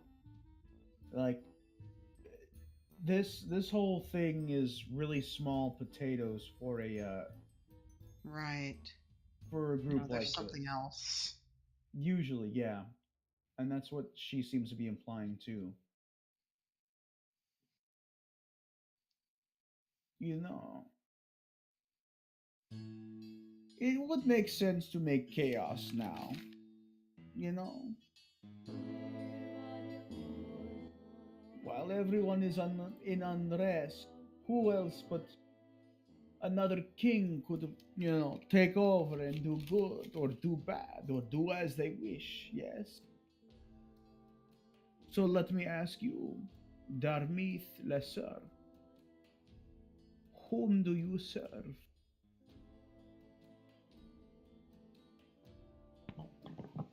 Hold on, I need to process this. Give me a second. So she was asking, she's saying that, there could be a change on the throne. Yes. In many ways, that's what the vote is about. But there are what she's really saying is that there are other things besides the throne that are kind of or other things after the throne, if that makes Right. sense. I would serve that which bring a better tomorrow. What if Oh. they think this will bring a better tomorrow because you're dumb? Oh, now, darling, she says to the cat, we should not be so harsh on the poor girl. Give her some time. She is young still. But no, whom do you serve? Because if you say that whom makes the world better for whom? The girl for the people, the king for himself. But the other, the nameless one, makes the things greater only for the things that are greater than human. Those that are inhuman and who have nothing of the humanity in them, no purpose besides that of chaos. So whom do you truly serve? I would say humanity. These visions I've always done to help make people's lives better as a whole. So you've always tried to make lives better with it. But have you ever asked yourself, where do these visions come from? I haven't exactly had training, if that's what you're asking, but my understanding was that they were coming from a divine origin. That could be good or bad. Exactly. Yes. The master is right. It could be good or bad. Also, that's such a cute name for a kitty. Oh, thank you. I chose it myself. Oh, it makes so much sense. You're such a princeless looking kitty. Oh my god. You do not know. Your knowledge must grow for your powers to grow. But remember, my darling, power comes with not only great responsibility, but great personal cost. What are you willing to lose in order to learn? You must ask this of yourself. I've had to ask this many times. I have lost my youth. I have lost my vigor. I have lost my vision so that I could have knowledge. And what I know would make your stomach turn. As what I saw tonight did. Oh, but you saw only the glimpse. Tell me of what you saw, and I will tell you what you truly saw. So, who is around us at the moment? Close enough in earshot? Actually, go ahead and roll another perception check. I'm gonna do. I need to figure this out because I don't want stuff sneaking up on us. If I can help it. Oh, come on. You don't see anyone. Darmeeth and Master make a stealth check, each of you. Ooh, Okay, here goes. okay. This doesn't bode well. I am darkness. I am the night. Oh, Yeah, you're you fine. are. You're fine. I'm not. Master, you are hidden to the world. It's as if you had fallen into the dreamlands. Darmeeth, you don't really feel anything as as a hand gets placed not on your shoulder or anything, but more like um it's more like on the top of your head. And you turn to see Williskia Yep. staring down at you with a brilliant smile on her face that doesn't touch her eye. Yep. I was afraid of that. I'm so glad you chose to be my volunteer. I love the knife throwing act. It's my favorite. I never miss. It takes a lot of skill, you know. Are you ready to join me on the stage? I'm sure you're very skilled, but unfortunately, I have weak ankles. I am not quite a good substitute for this. Oh, no, no, no, no, no. You can stay still, darling. You don't have to do anything. I that you wouldn't don't trust want my to. balance. You as she says this, you can feel a knife at the back of your neck. Wonderful. No likey. Well, been nice knowing you guys. She holds her hand out to you, and you feel the knife kind of pull away. The old lady Nicodemus looks at you. Find me after this show, and we shall talk. Keep in mind your mission, but you and I shall talk. Well, And that, ladies and gentlemen, is a good spot for us to take a quick bio break. What do you guys think? Yeah. Yeah. sure. All right. We will be right back with with more Shadow over Taldor, because I'm having fun. I don't know about you guys. I have an idea.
Woo! Welcome. We are live again. We live, we die, we live again.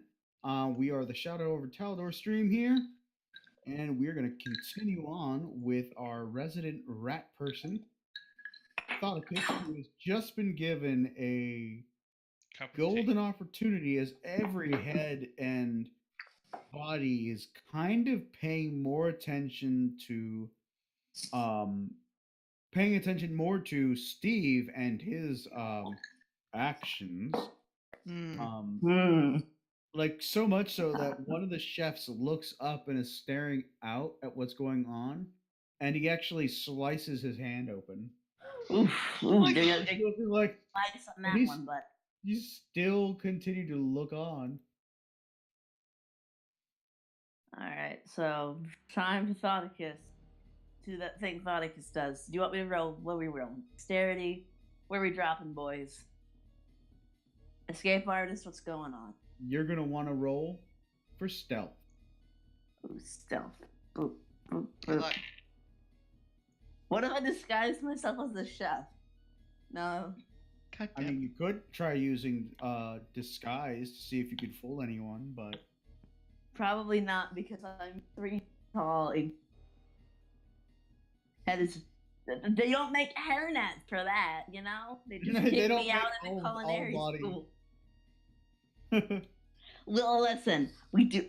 Listen. Not only do we not have enough time, you would have to take my goddamn arms before you fucking let Steve near me with a razor. I mean, we're cool, Steve, but a man's gotta draw his lines in the ground. That's mine. That's my one He line. just cross lines for you. Uh, But I guess you're not called officially for none. mm. All right, here we go. Stealth.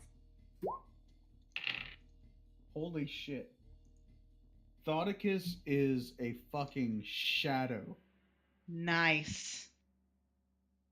You disappear into the crowd. Everyone is just looking at how the head chef was just absconded by this man, and they are loudly banging.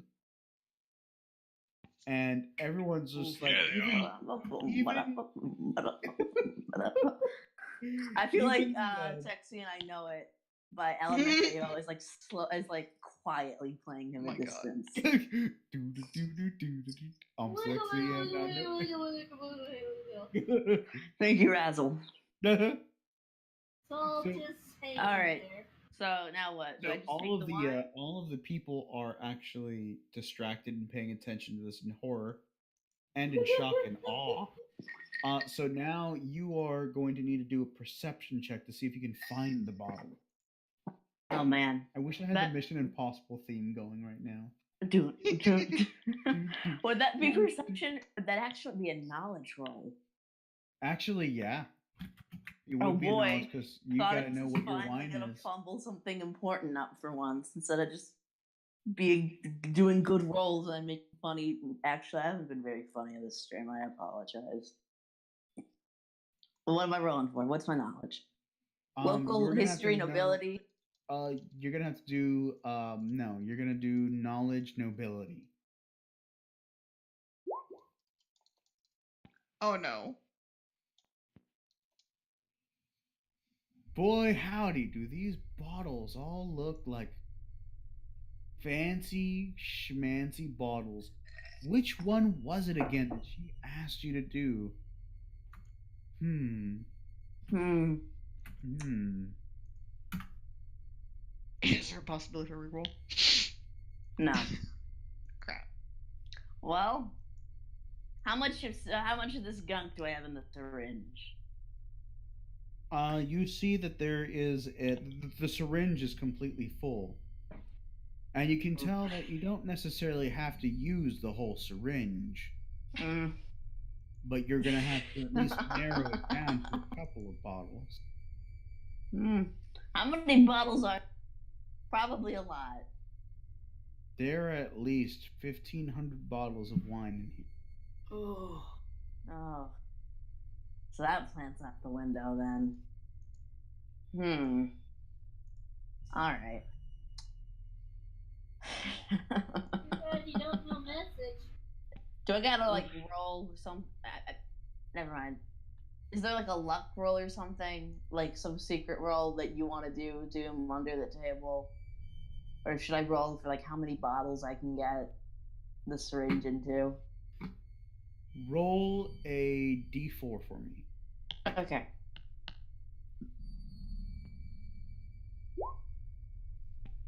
You get to choose 3 bottles out of these 600. Now you can generally cut it down to 3 out of 6. Actually, no. Roll me a d12.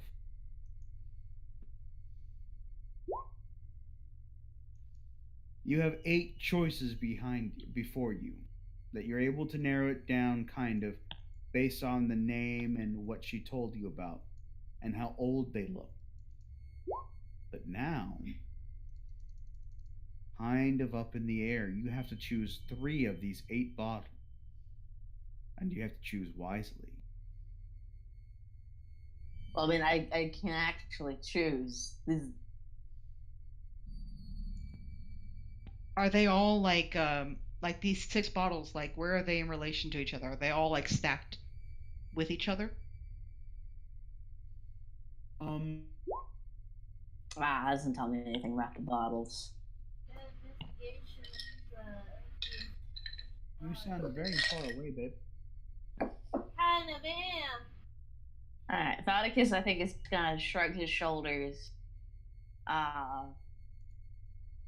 He's gonna insert the syringe into 3 bottles, and on one, and Doom, I don't know what roll we check this or whatever, just for your, to figure out what bottles are gonna get used. Thauticus is going to actually, I should probably roll sleight of hand for this. You're gonna do sleight of hand, and then to ensure that it doesn't look like it's been tampered with, you're gonna have to roll a survival check on each one. Okay. Because I was gonna say in one bottle, Thauticus not only is gonna stick the syringe, but just stick it to the big man. That all step on him, that kick him, that tell him he's worthless, make him live in the sewers. Won't invest in his business ideas. He's gonna spit into one. Okay. That'll teach them not to let you to make a sneed. Okay, so that was 3 sleight of hand. Yes, so it's gonna be 3. You're gonna do a sleight of hand for each 3, and then as soon as you're done with that sleight of hand, you'll have to do a survival check to make sure the needle doesn't break inside of it.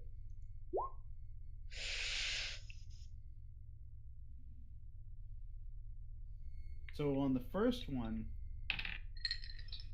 your hand is shaky, but you just managed to slip it in without causing too much of an issue, and you squeeze just enough in there, and you shake it for good measure, but you're able to take the needle out with no problem. The second time, you are very careful, almost like a surgeon now. You have more confidence. You insert that thing into the bottle, and the next thing you know, you pull it out just as strategically. The last one, gives you some problems. Uh-oh. As you insert it, you can feel it kink up, almost like there is too much cork inside of the needle now, and it's getting harder for you to press and plunge all of the remaining liquid into the wine. And as you're pulling it out, you notice it's kind of stuck in there. Oh no. So you yank it out, and you're able to get it out, and it seems like everything's out fine. But now there's kind of a noticeable hole at the top of the bottle. Ooh.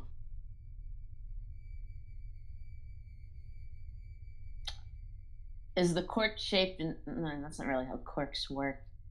I couldn't just take the cork out and flip it, could I? Unfortunately, no.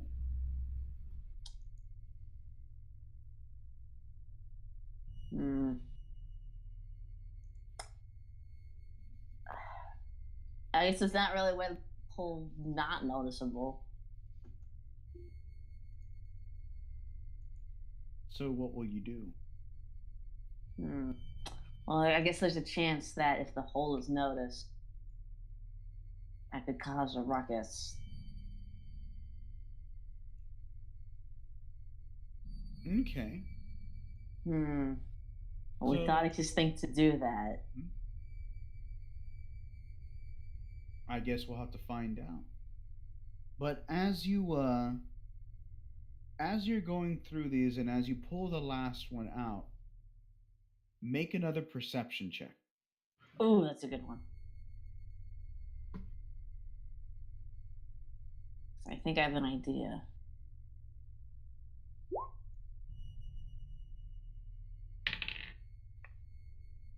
You hear before you see anything, you hear the cellar door begin to open, and you hear the wet, sloppy, sloshing steps of one of the waiters slowly making his way down to where the wine is.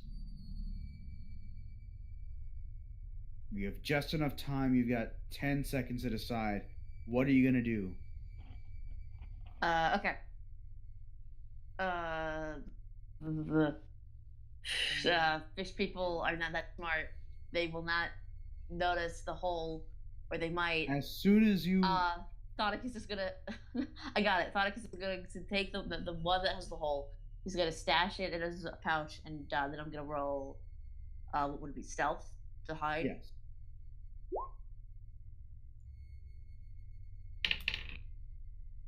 The creature comes down, notices the bottles that are lined up. I would hope he does.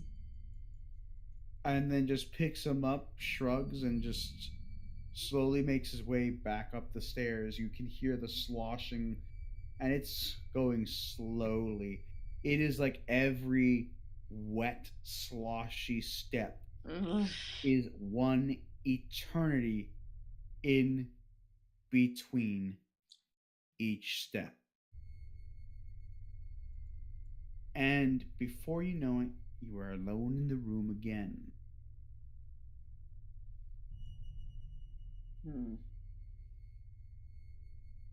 And we will now return to Master, as Thoticus is going to have to find his way out.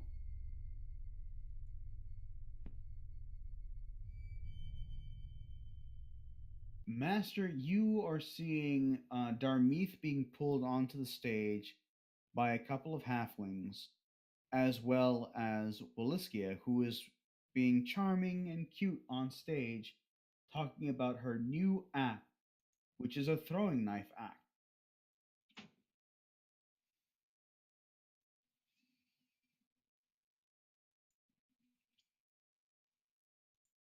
Oh no, did Master fall asleep?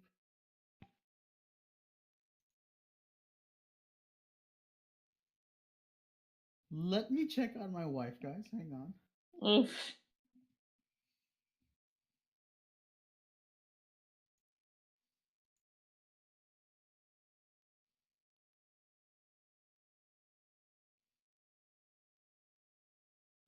Oh, it is. Oh, I passed out. Okay. Oh. You okay to continue? Okay, so what happened? Okay, so this is gonna be the last round, I think, guys. Yeah. Sorry. So after everyone gets their turn, we'll call it a night. But so far, Master, you are watching as Waliskia is uh, bringing bringing Darmeeth on stage. She's having a couple of halflings help her bring her onto the stage as well, and she's laughing and smiling, talking about uh, the knife throwing act that she's just come up with. Can I tell if she can understand cat? Oh, probably not. No, because she hasn't even gotten. Actually, roll another stealth check. Ooh boy. Whew. You are still absolutely invisible.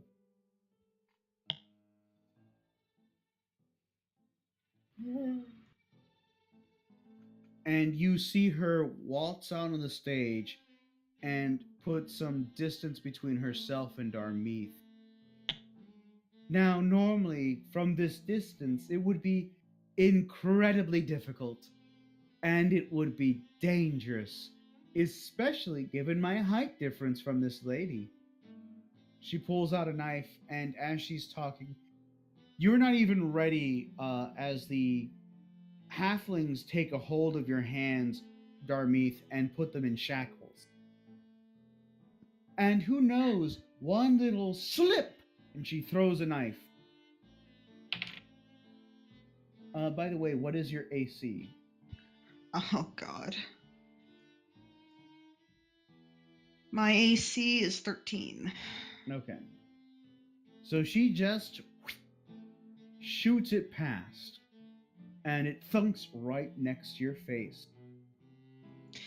Darmeeth kind of went rigid, not necessarily out of fear. She is scared, but she's trying to hold herself as calm as possible. Just staring down at her, basically, from behind the veil. You hear a lot of oohs and ahs as the crowd is pleased. There is a gentle hush as she continues on. Master, what will you do? I'm trying to figure out what to do.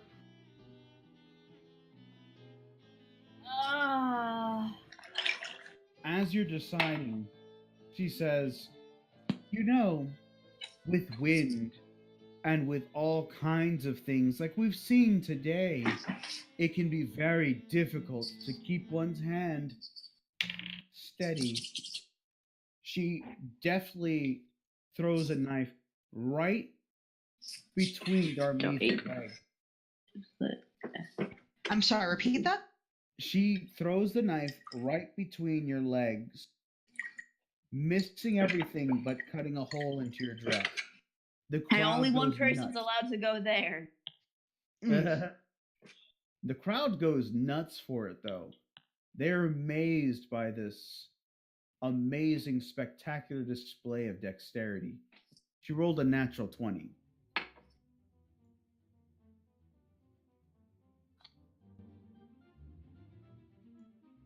What will you do, Master? Can I move closer into stealth?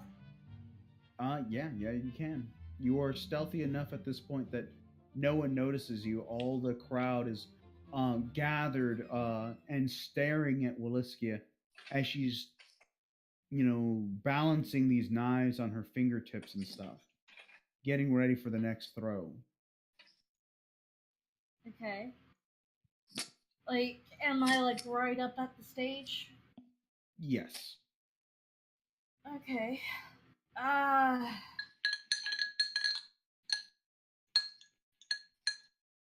Could I use Mage Paw to catch the blade before it like goes near Darmeeth? Now that is definitely something you can try. Okay.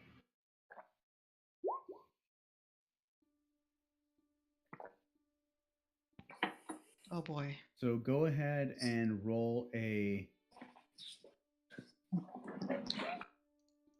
You're going to want to roll a dexterity against her. Is it my dex save or? For you, it's gonna be. In fact, make it a sleight of hand. Okay. Oh no. You actually managed to beat her out. Oh. So as the blade fires from her hand, your mage hand pushes it as if a gust of wind, and it tumbles end over end and lands. Oof.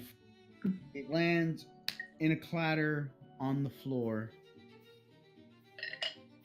Make another stealth check. Oh. Oh God. Oh. Williskia looks in your general direction, knowing that there was some interference, but not able to find you. But you feel like her eyes are getting closer. Do you see how funny that wind is, children? Yeah!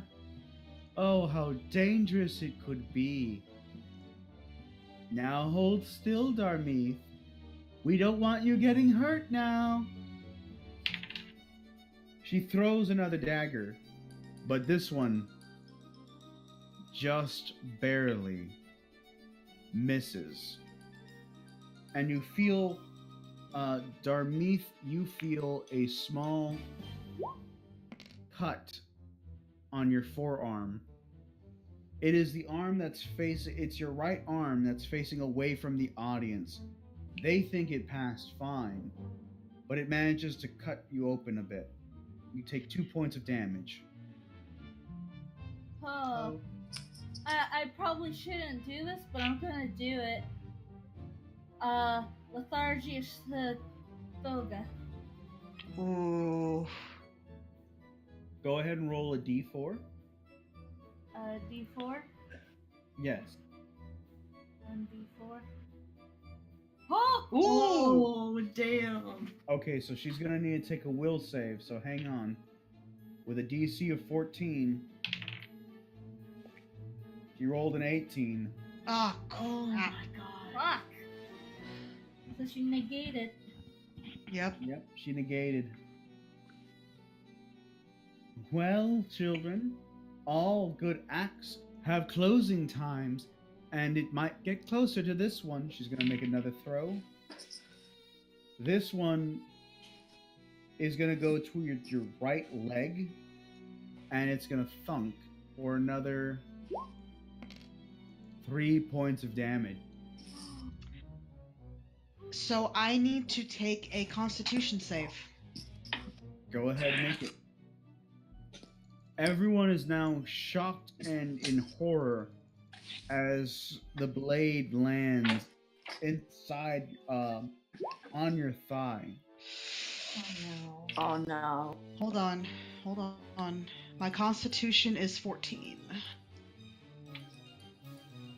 So I get a plus. Well, I do get a positive though. I do get a positive 2, so I have an 11 score overall. But you have passed out from the pain. Crap.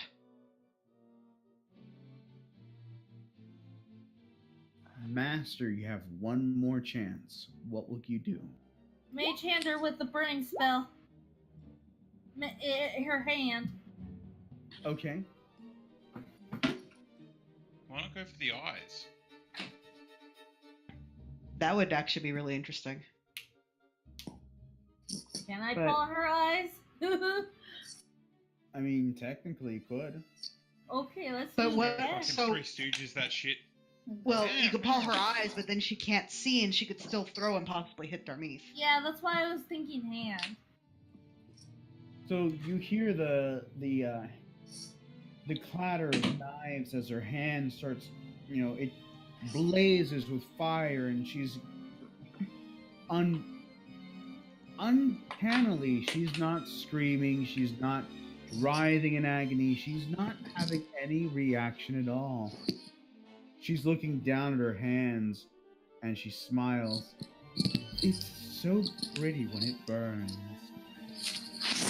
Go ahead and roll your damage, hon. Okay. I don't know how much damage she takes, actually.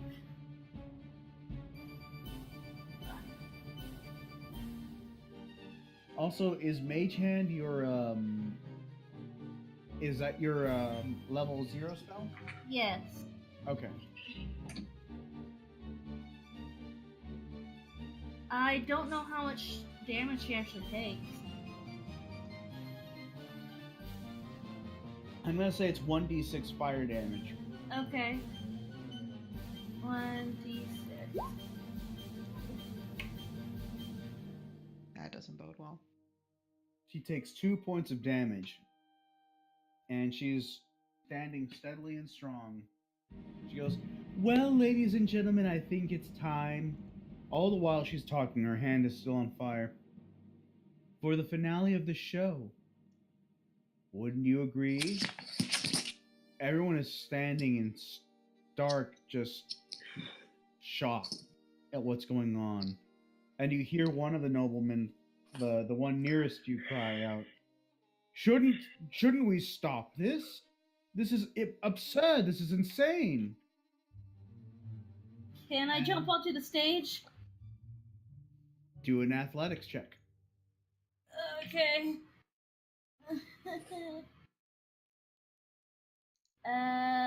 Where's athletics? Acrobatics? Acrobatics, yeah. I'm sorry, acrobatics, yes, because you're jumping. Ooh. Master 8, too much That does kidnap. not look good. Oof. Master, you thump hard. You know how when, like, Butterball misses Yes. and he derps the fuck out? That's what you just did. You will take 2 points of damage from the fall. Ouch. It's just because you, like, bonked yourself really fucking hard.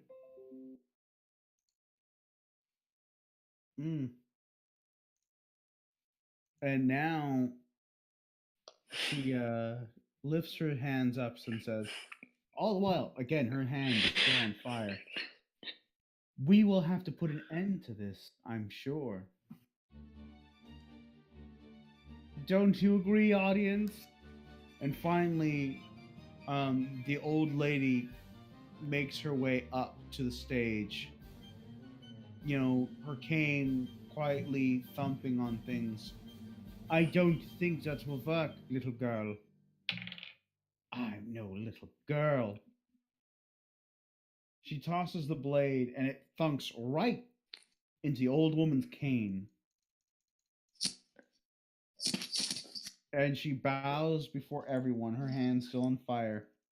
"You have been a lovely audience, all of you, even the spoiled sports." She looks at the old woman. "I hope to see you all again soon. And remember, tip your waiters." And she bows again and walks slowly away. Man, you are very right. You can make a character that people hate. Jesus. We turn Ow. now to Mort. Sweet. So you were telling me that this you were telling me about this and how you feel about it, why I should vote this way. Tell me, what is your reasoning that it be? I don't care who sits on the throne, but why Eutropia?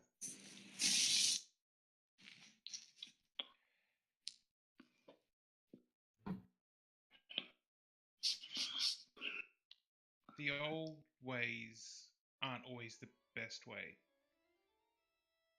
From whence I came, we used to have a long time ago, long before humans gained the technology that they have now.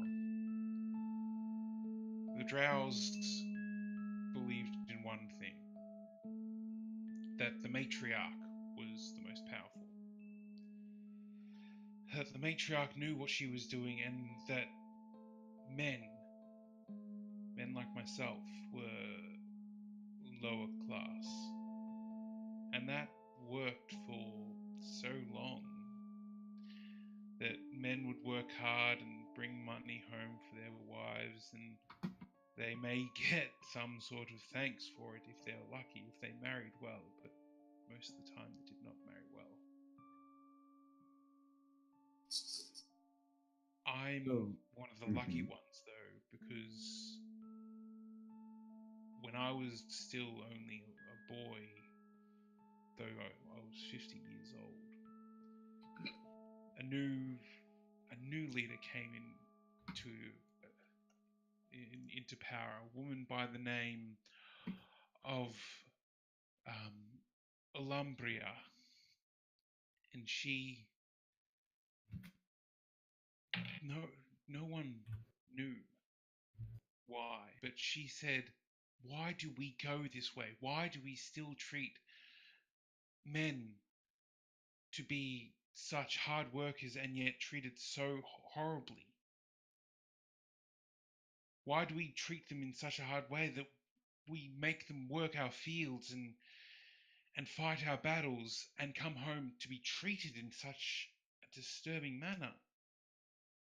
And her ways weren't always seen as great. But she did not allow anyone's opinions to dissuade her from her goals. She became the new matriarch, and she brought in times of change. In So you the argue that. Hmm? So you argue then that Utopia would bring about change just as your matriarch did. But let me ask you this: where are the drow now? the Drow have expanded.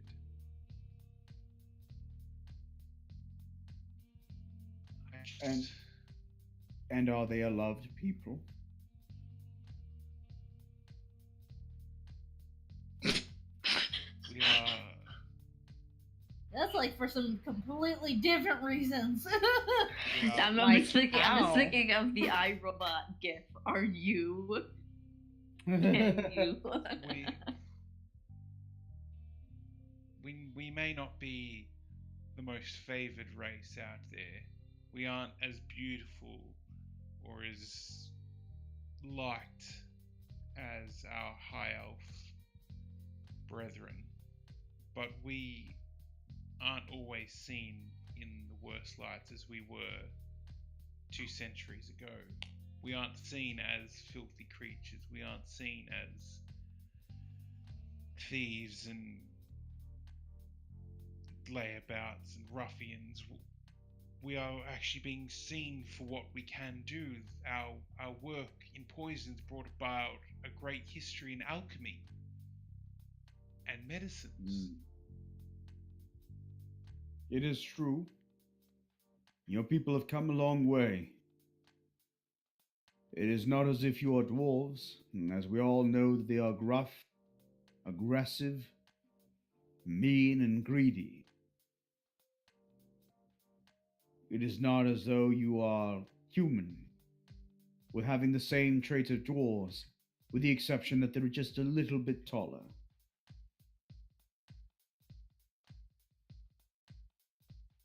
Perhaps you're right. Perhaps a queen could bring a breath of fresh air. Hmm. Roll another diplomacy check.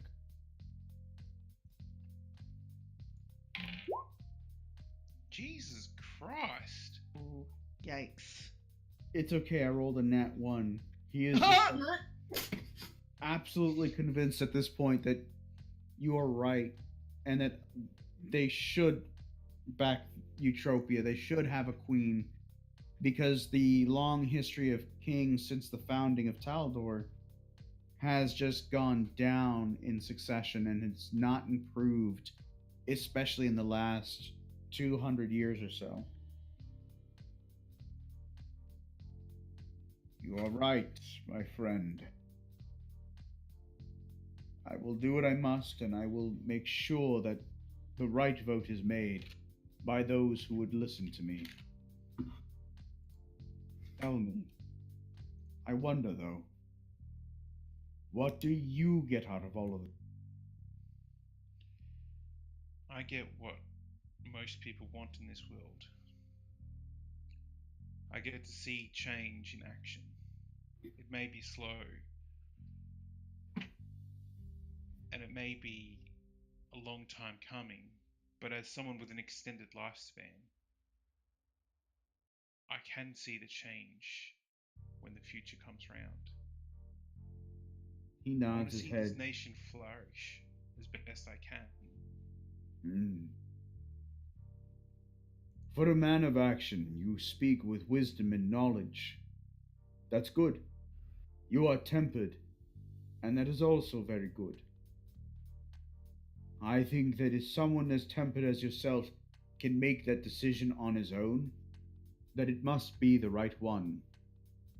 I thank you for helping me come to this decision, sir. Of course.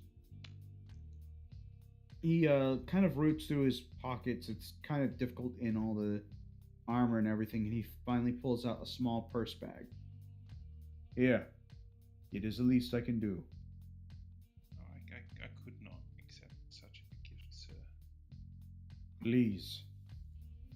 It is for your family, your friends. They could use it right now, I'm sure. Thank you, I do appreciate it. You gold from him. I'm rich, bitch! It isn't much, I am aware of this. But it is all that I can carry in this armor. I apologize, and I thank you for your services. Thank you, my lord. Mort bows deeply one last time before making his leave. Okay, so we're gonna turn now. As Mort leaves, Grand Duke Avanthanius lifts a glass to him and kind of nods his head respectfully. Mort returns the nod. It is now Sid's turn. Sid cracks her knuckles. When they left off, she had rolled an intimidation of 17. And let me see here. She kind of like thinks to herself, all right, Steven said I should do this, and I kind of trust him, so this is gonna be kind of weird. she's gonna roll a sleight of hand, and then she's gonna do something pretty crazy. All right, just go with me here for a minute. Okay. Hang on. So, like, using the intimidation roll, like from Vor, she's going to like lift her arms up in kind of a wild manner, like stare blankly at them, and say, "By the power of all the demons of hell, I beg of thee, grant me a sacred weapon of the highest order." And let's see if this is actually going to be cool or not. Hold on. Ooh! Yeah! Yeah. Okay, and at the same time as she's pulling her sword out, though, she's also going to be casting this on the sword. So imagine, like, but here, the way that the sleight of hand works, though, she's going to, like, move her hands in a manner that, like, for summoning a sword. So they're not going to see her, like, pull it out of her dress. They're just going to see this sword kind of, like, appear in her hands, and it's like a blinding light sort of sword. That one fails. That one fails. Oh, God. Fails, and she fails. So they are all looking at you. Also, really quick, just so you know, that that D100 I rolled was just to see if anything answered. Luckily for you this time, nothing did. Ooh. Oh, shit. She was just literally screwing around. Oh yeah, but because of your bloodline, that can be dangerous. That could be dangerous. Man, you got lucky. Well, she's gonna, like, continue, like, her ruse, though, and like, glare and say, "Get thee hence, wench!" She looks at you, she looks at Duo, and she looks at. I have no exit, madam. Now, get out of our way so that we can leave your She, fucking presence. she steps to the side and gracefully bows, sword still like at the ready. She's gonna push past her sycophants, and as she looks at you, she turns and says, "This won't be the last you've heard of Lady Trent, I guarantee it." Lady Trump. I'm sorry, was that Lady Thought? Lady Tramp. Hey. Upset and just glowering before she finally passes through. The sycophants, each one of them, one by one, leaves the area, just kind of in a almost like a Three Stooges. They kind of cram together at one time and bump into each other. They are just completely uncoordinated as they walk away. Sid kind of like drops her facade and is like, yeah, wow, glad that's over with. Like shuts off the light magic and like conceals her sword back again inside of her dress. And then walks over to what's his name? Duo? Yes. It walks over to Duo and it's like, hey, you alright? Kinda like helps him up. He kind of holds up his hand. Yes, I'm fine. Thank you. I can't thank you enough for that. Those ruffians, that woman. I don't even know if she's a woman. She's just got such man hands, and she's like a Triceratops or Tyrannosaurus Rex. She's a horrible. She's a beast, I tell you. A monster. Thank you for saving from her.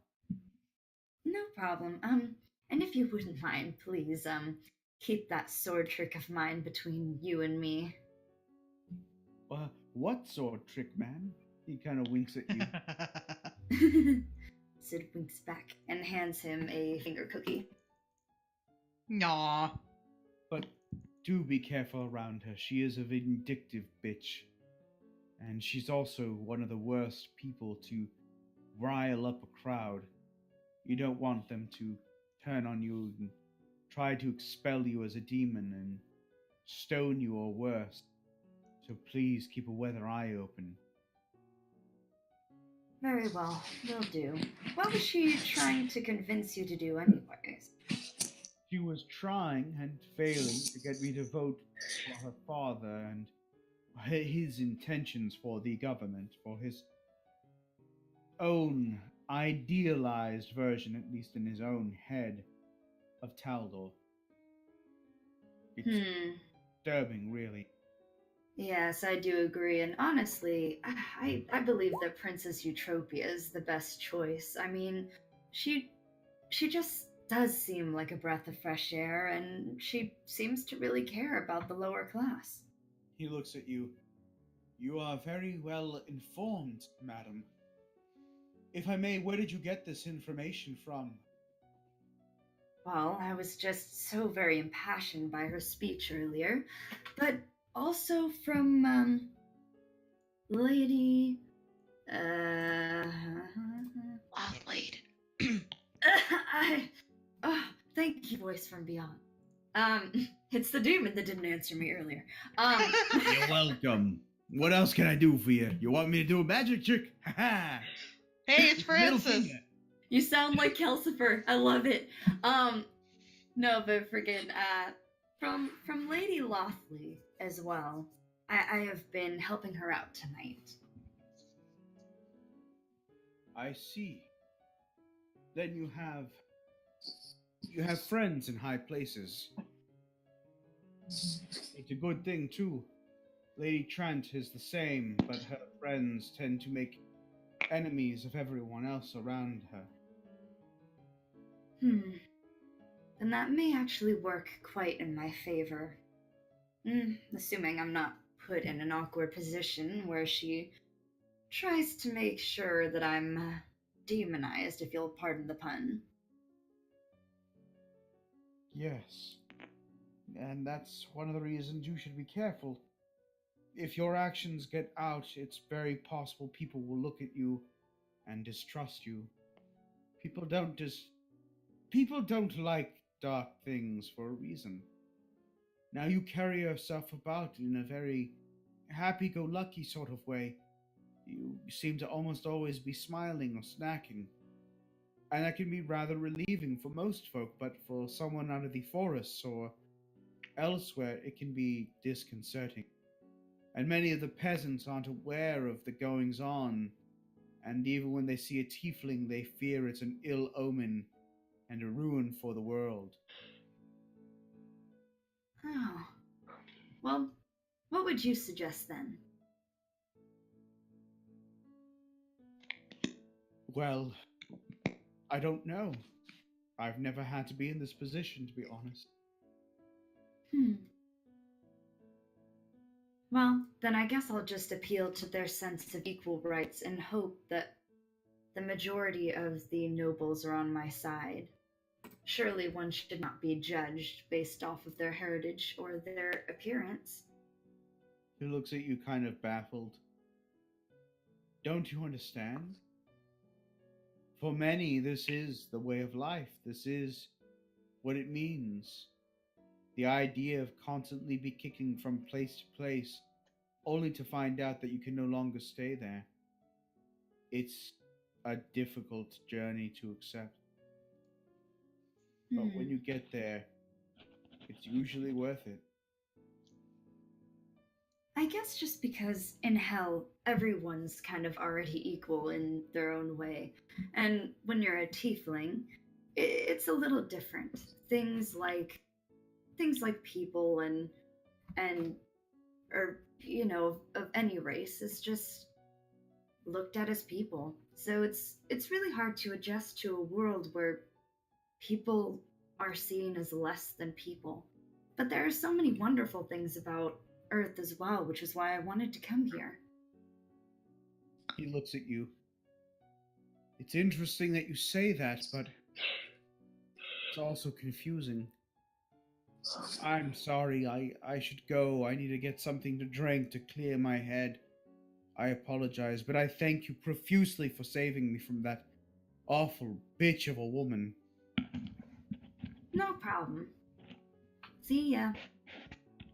He's gonna walk away. Are you guys cool with leaving it here for now? Because we're gonna skip Steven's turn. Steven is busy doing the do.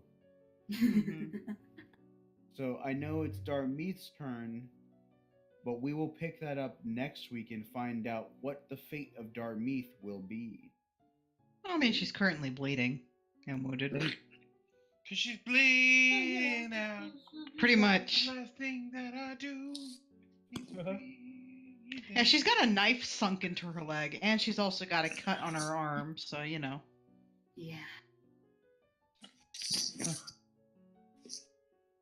Yep. So we'll see how and when those are attended to next time.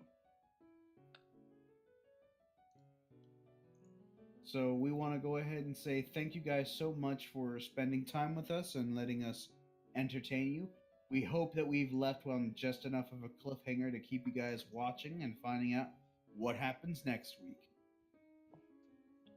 Sounds fun. Yeah. Thank you very much for stopping by.